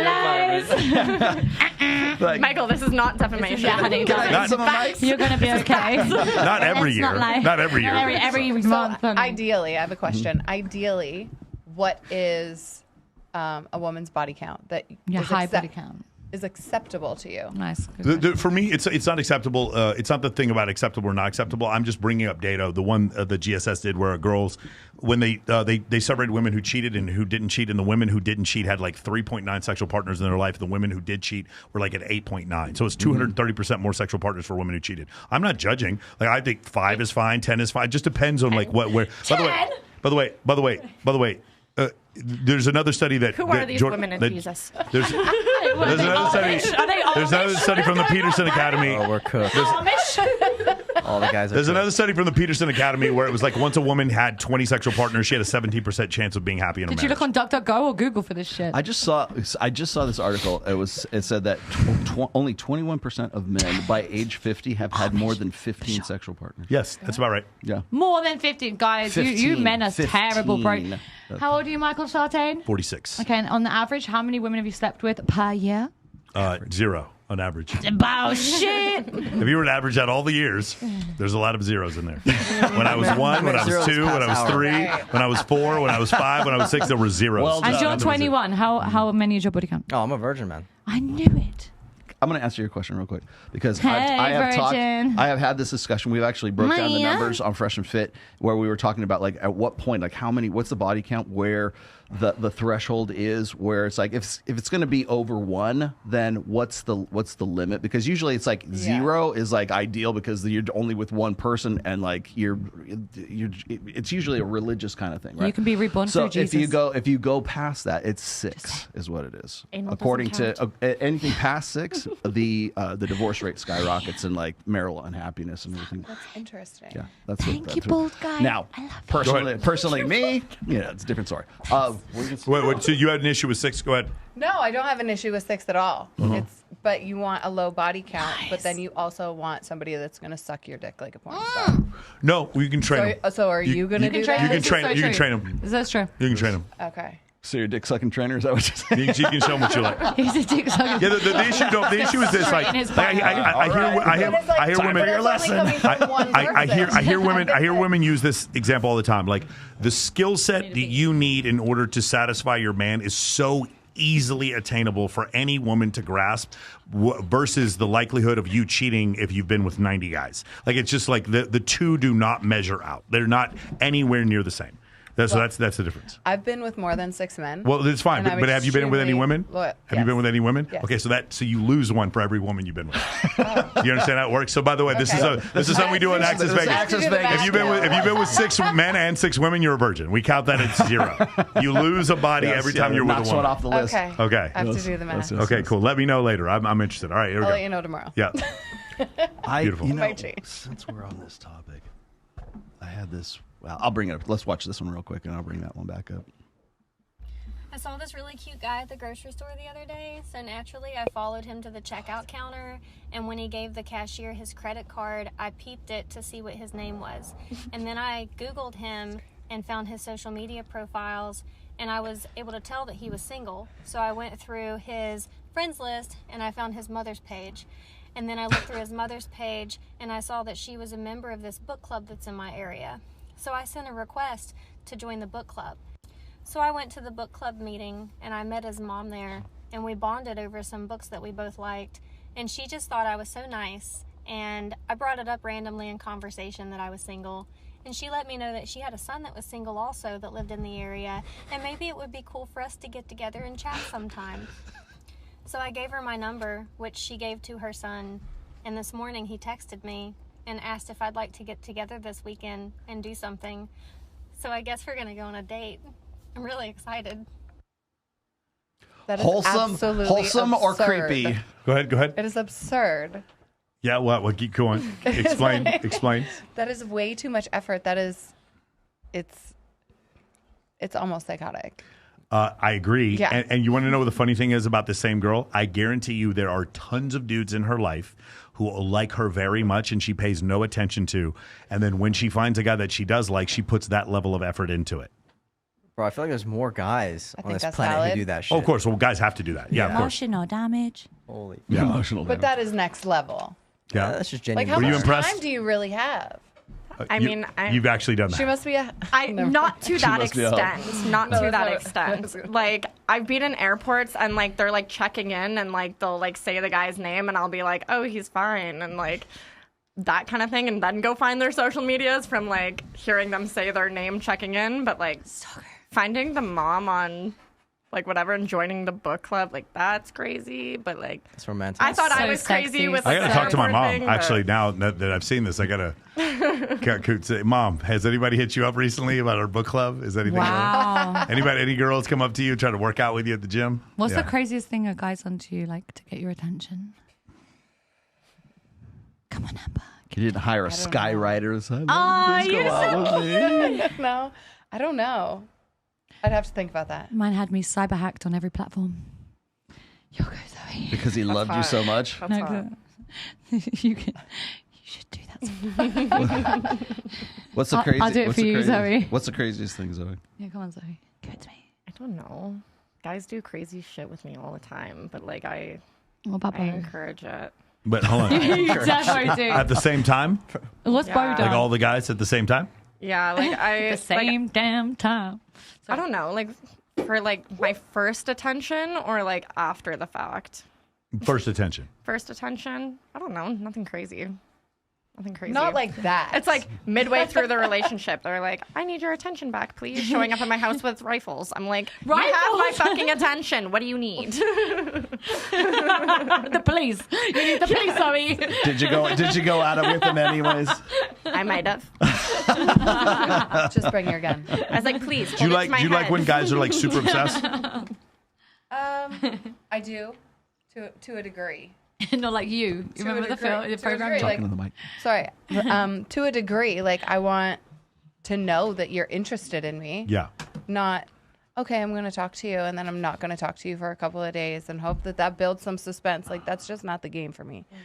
Like, Yeah. because us women, we have this small little window where we're in our softness. And you want to keep us there. We want to stay there. Yeah. We want to stay there, but then you do certain things and we let it slide. We're like, oh, We are not men. We'll let it slide, and then something else happens, and then something else, and it just piles up, and then all of a sudden we're out of our soft girl era, and you can't get us back into that window. But we want to stay there, so it's like, we want to be cute and furry. yeah, be romantic. We want to be cuties. We Be really romantic. do. Tell us that you like us. Do kind gestures. Make women women. In the beginning or after you've been Such seeing it for a as- while? Both. Both? Yeah, okay. so true. Yeah, absolutely. Keep it consistent. Stop the bullshit. Don't just do it until you get me He's and then shaking his head. drop Why are you off. shaking your head, little man? What's Flowers. happening over here? Go ahead. Go on. What's happening over here, baby? Yeah. Come on. Trick him. Here's the Logan's like, trick him until you fuck him and then do whatever He's you like my want. long lost son. Yeah. I kind of want to adopt him. He's like my If long you are lost not son. creating the Son, drama is as that the you? guy, the girl's gonna create the drama. It is what it is. Because girls need that drama. Girls need that roller coaster passion, of that. There you not go. drama. You guys No want the makeup drama, sex. no you guys drama, want it. It is what it is. We do. Exactly. Yeah, that's the so difference. and everything More is just energy. flat. The guy shows up the same.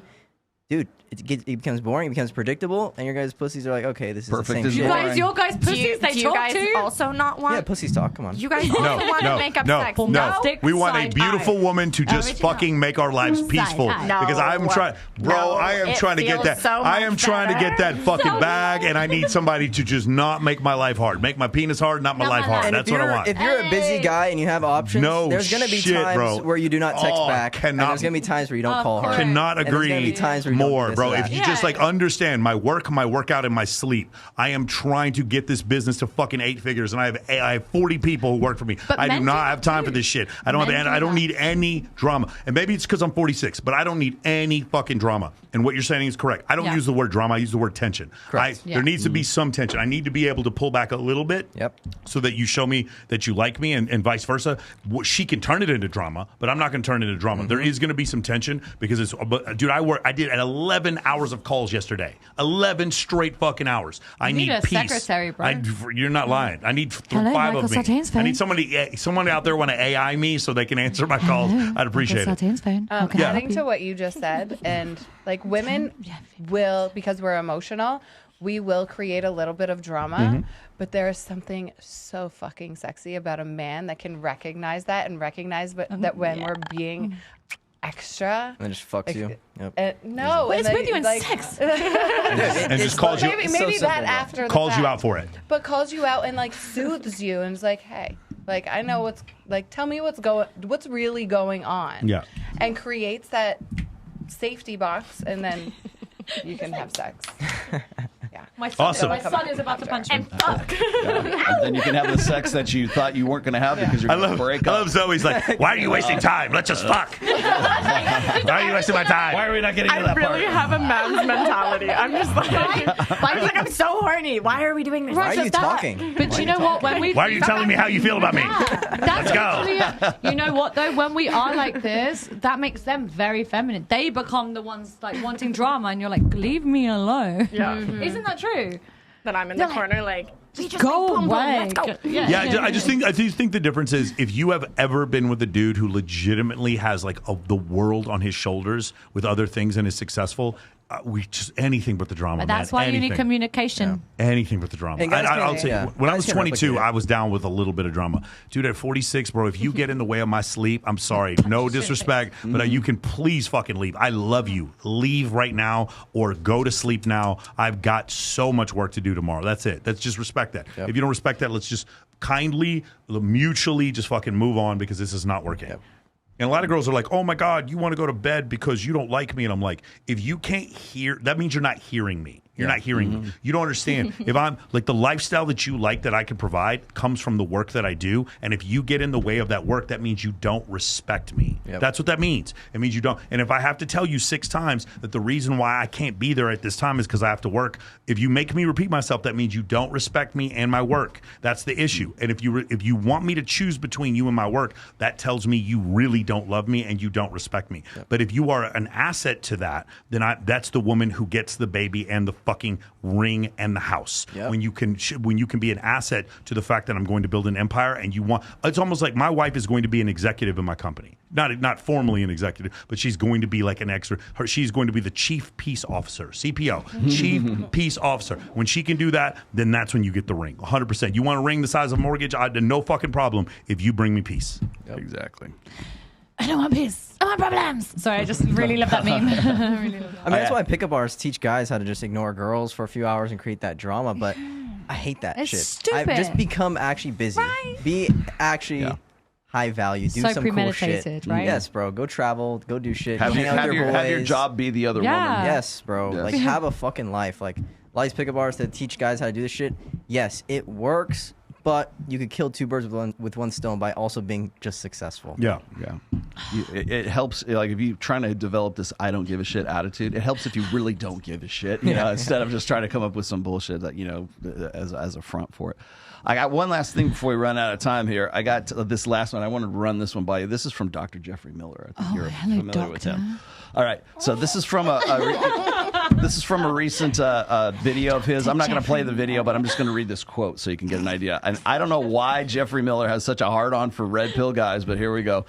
Red pill guys chase cues of sexual fitness. They might have sex with apparently fertile young women who are on contraception and not having babies. From a Darwinian point of view, what these guys are doing is no different from sitting at home and watching pornography. Ergo, hold on. masturbating. Wait. From a Darwinian point of view, he is correct. Yes. From a results-oriented point of view. If ladies, let me explain to you, if your genetics had any conception of what contraceptives were, they would look at it like it was lava. Does that make sense? Your genes, like a condom, would look like acid because you'd be like, no, we want to spread your genes, but you don't because you don't want to be saddled with a child right now because you got that new Ariana Grande shit coming out and you want to go get your Starbucks coffee. You do not want a baby right now, so that's the reason why you do this. Your genes have no concept of contraceptives. He's correct. Now I want to bring up it's Miller, right, or Wilson? Jeffrey Miller. Jeffrey Miller. I want to bring up Jeffrey Miller for a different reason. Go on, Jeffrey. So in that 3-hour video on evolutionary psychology that Municat did,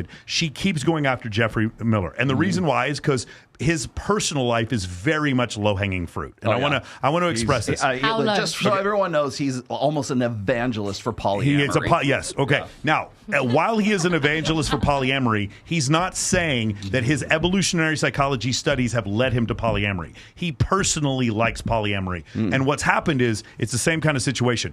Anything I don't like causes school shootings. And because this video is about evolutionary psychology, anything that any evolutionary psychologist does that I disagree with is now dogma and scripture in evolutionary psychology, and now something that I can use to attack evolutionary psychology. In this video, Municat incorrectly uses Dr. Jeffrey Wilson's proclivity for polyamory as a prescription for men to be polyamorous because evolutionary psychologists are saying to do so. And David Buss never fucking said that, and neither did William Costello. So in this case, that's where these things are extremely wrong. And so, let me state for the record that because a long time ago, I got into it with Jeffrey Miller because I know his quote unquote wife, Diana Fleischman, who I still talk to, by the way, because she's in the behavioral psychology like me. However, Jeffrey Miller blocked me long ago because I fucking called him out on the polyamory thing because he is an evolutionary psychologist. Fine, it's fine that he's polyamorous. No, but here's the thing. If that's what you're gonna, let your freak flag fly. I don't care. But the thing is that if you're going to be an evolutionary psychologist and you're going to talk about polyamory, you can't ignore the conditions of jealousy and what are the evolutionary reasons for jealousy mate guarding. What he's saying is he's evolved past jealousy. Yes, and if that's what he believes, he's so fucking intelligent. If that's what he believes, it's only for highly evolved people like Jeffrey Miller. That's totally fine. And by the way, I love the book Mate. I actually really enjoy the book. I think there's a lot of, especially in the second half of the book, there's a lot of great advice that's in that book. But I would not be polyamorous. Now here's the issue. Again, I'm going to go back to the video that Municat made where she went over this concept of monogamy. So evolutionary psychologists say that monogamy is not the natural state for human beings. And so therefore, because it is not X, then it must be Y. Therefore, because monogamy is not the natural state for human beings, and Jeffrey Miller is a polyamorous, therefore all evolutionary psychologists are prescribing to you to be polyamorous and let your wife fuck multiple dudes. And so because it is not X, therefore it must be Y. No, the reality is it's somewhere in the middle. And if I were to have Municat and she were sitting right here, I would ask her, have you only been with one man in your entire life? No. That means you have multiple cases of monogamy interspersed in a lifetime of polygamy. That is the natural state for human beings. It's a soft term. There's a middle ground. It is not full-time polyamory. Here's the third issue I have is she quotes like Sex at Dawn and fucking Sperm Wars, which these books have been completely and totally debunked. So it's like books about evolutionary psychology and books countering evolutionary psychology are both used to counter evolutionary psychology in the fucking video that she makes. Like she can't even get her lies straight anymore. She is literally quoting Owen Cook and Casey Zander as evolutionary psychologists. They are dating coaches. They're not evolutionary psychologists. Anyone who even says the word caveman is now thrown into this fucking pile of criticism. It is crazy. This is the ultimate straw man argument I've ever seen. Evolutionary psychologists are not telling you how to live your life. They are postulating and theorizing on a strategy that your ancestors used in order to be successful at replication. That is it. And anything else you understand. Welcome to the praxeology Yes. of the red pill. Not the suggestions, not the advice, not the influencers. But you guys, just the stats. And don't you believe in soulmates? Oh, wait a you guys. You guys. Not only do I not believe in soulmates, I don't even believe in free will. I don't even believe in free will. Me neither, bro. Yes. Okay, so, but more to the point, I wanted to address this. This is an very old criticism of the red pill. Are cads outbreeding dads? Royce hit on this in 2009, Jeffrey Miller. Okay, we've been talking about this shit for a very long time. It's not about who is breeding. It's about who is doing the fucking. God damn it. Why can you not get this through your head? Okay, it's the same thing when we're talking about like assortive mating versus hypergamy, right? It's not who is mating with each other. Of course, it's Jeffrey Miller doesn't care. Who wants to fuck who? Right, That's what it comes down to. But of course, Jeffrey Miller doesn't care because he doesn't feel jealous. He's evolved past jealousy. Yeah, of course, he's from his too intellectuals for correct. This, correct. right. So again, one more time, Jeffrey Miller is talking his own book, and so am I. By the way, I'm a heterosexual Protestant, so therefore I'm talking my own book too. I think probably the best way is for a man to be masculine and for a woman to be feminine. In general, if you don't want to do that, that's fine. But I know I'm talking my book. I'm from Texas and went to a Christian church. Right. I get that I'm biased towards that. What he's doing is he's hopping on the whole TradCon thing. Right yes, now, of course, because it's hip to say women should be off of birth control, and it's hip to say you shouldn't be having sex unless for one purpose is to make babies. Everyone's and anything that isn't reproductive sex, that's a drug addiction. Yes. Literally, that's what they fucking say. And here you have a Jeffrey Miller who is a prominent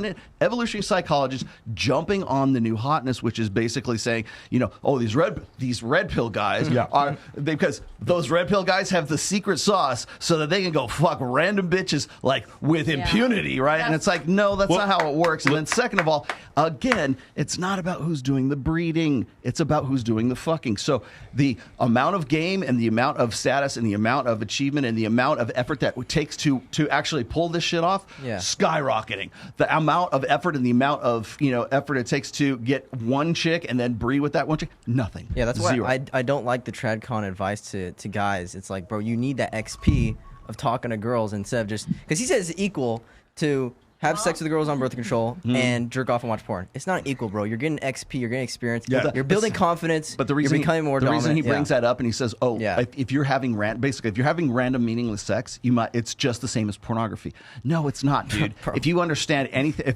this guy of all people, if you understand anything about male nature, you would understand how hard it is for guys to actually pull that shit And if you understand the male brain, bro, when a guy jerks off at home, he becomes fucking depressed. When a guy goes out and he has sex with a girl, he's like, "Fuck yeah, I just did that." Because you put in effort. You're correlating dopamine reward with effort. When you look at pornography, there's no effort, but you still get the dopamine reward. And now the dopamine reward becomes less and less and less.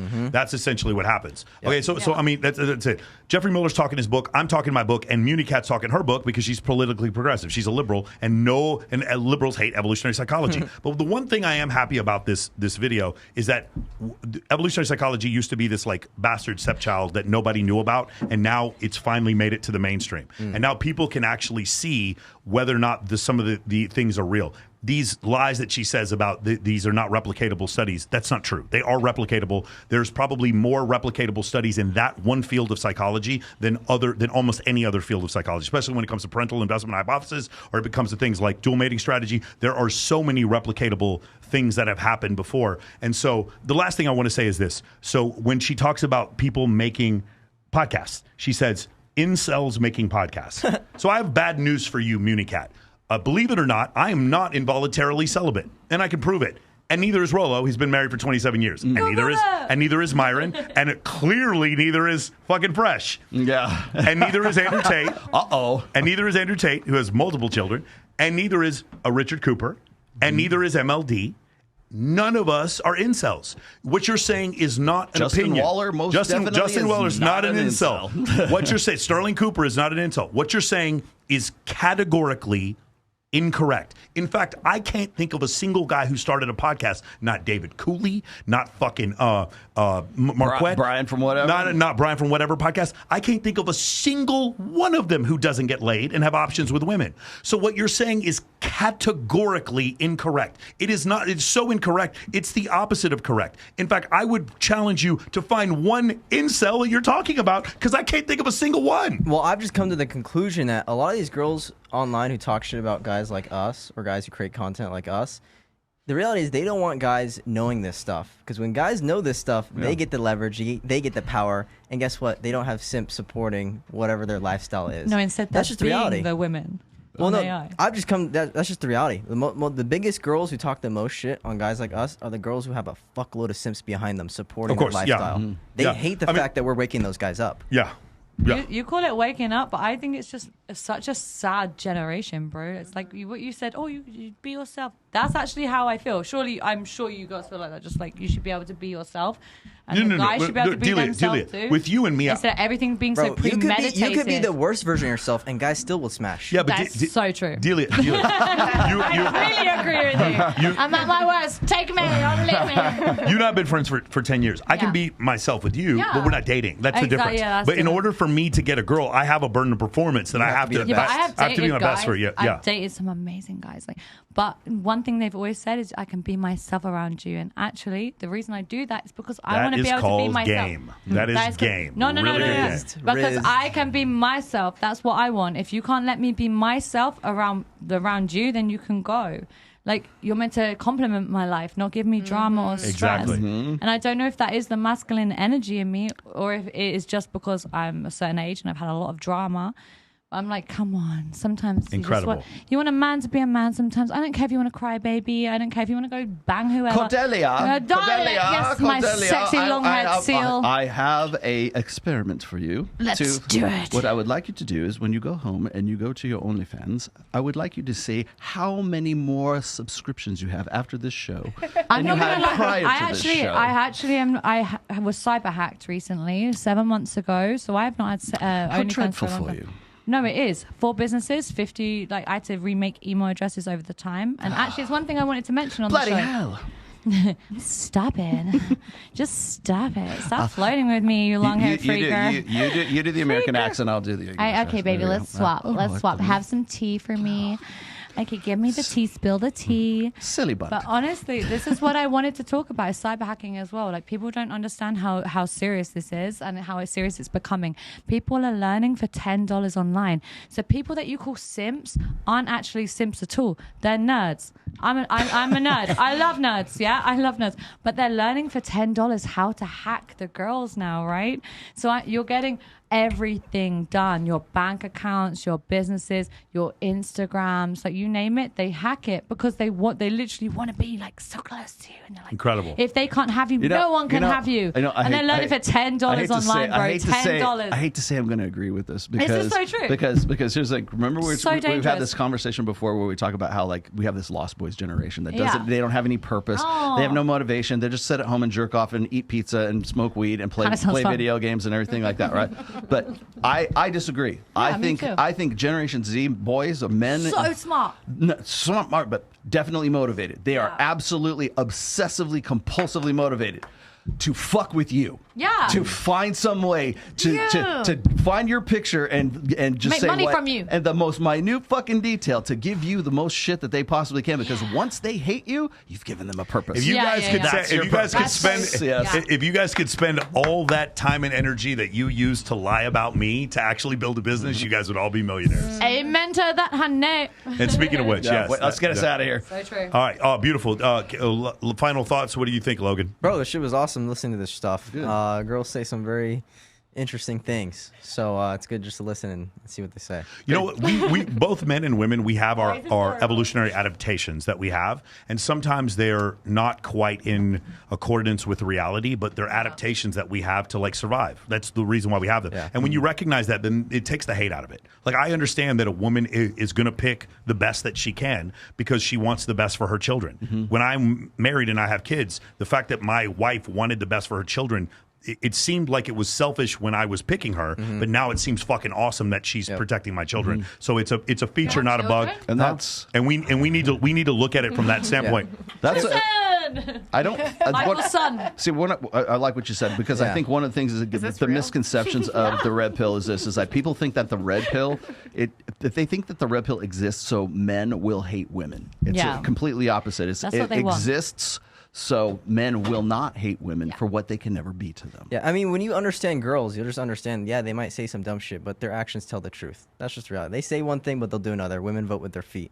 So when you understand women, you understand I think women vote with their vagina, but yes, I agree with you. Men vote with their penises. Women vote with their vagina. Like a a woman will be jigsaw like, puzzle. I can't believe how fucking toxic you are. You talked to that other girl, and I saw that girl that you followed, and then they have sex with you. Women vote with their vagina. Amanda, what do you think? About The whole show. The whole show, I think it's great. I think that we need to have more conversations like this when the men and the women get together and they just share over a tequila their thoughts, and we openly listen to other. Remember before the show, you asked me, "What is this red pill stuff?" Do you have a better idea? I have a better idea. It's still a little unclear, but you're getting there. Well, I'm getting there. We'd love to have you come back. Make progress. I'd love to. We have a purple pill instead. There is a Purple Pill podcast. It's Purple Pill. Sergio Solis has Purple Pill. Okay, what do you think about the show so far? No, it's fun. Let's do another hour. By the way, I don't actually drink, so this for me has been really fun. Thanks for my tequila, honey.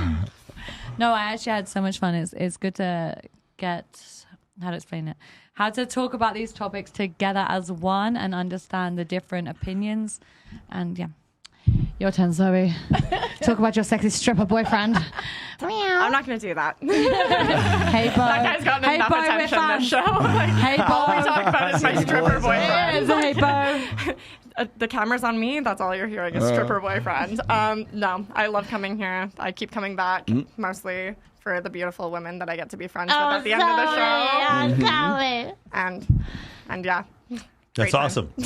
Create content, gay sex. It's awesome. Create content. That's unbelievable. All right, I think what we learned. I think the most important thing we learned is that men will say anything to fuck you guys. I think That is so true. They will literally lie and say anything, and then you guys come and tell us that men are different when you don't realize they're just lying so that they can have sex with you. That's all they're doing. Yeah, So I'm glad we cleared that up. That's what we did for the last couple hours. Okay. We love you guys. Beautiful. Awesome. Anything else? That's it. We won't be here next week, but we will be on the 6th of June. That's so correct. That's our next show for Access Vegas. For sure. And where are we going to be? Oh, we're going to be on the 27th. Where are we at? We're at Babes in Toyland? No, the 13th is Babes in Twilight. But what are we doing the 27th? I don't know. It's is it the bikini contest? No, the 9th is the bikini competition. We'll figure it out. I don't know. Come on, guys. Stop name dropping. We have too many things. By the way, Delia and I met at a bikini competition exactly 10 years ago. That's actually she's competing at the Rehab Bikini Invitational. And there was a picture of me like this. I was so drunk. When is Wet Republic? Viral. We don't know yet. Wet Republic is. They in a contacted taxi. me and they told me that they're not going to do a series. They're going to do a series of one-offs. But when they get back to me, then I will let you know, and then then I will have Amanda be one of the judges. That's what we're Yes, gonna do. Amanda, you sexy Yes. biatch. And I'm excited to see Amanda objectify women. That's what I'm looking forward to. We will see you guys in 2 weeks on June 6th. All right, take care, guys. Bye. Make sure you stretch before you respect women.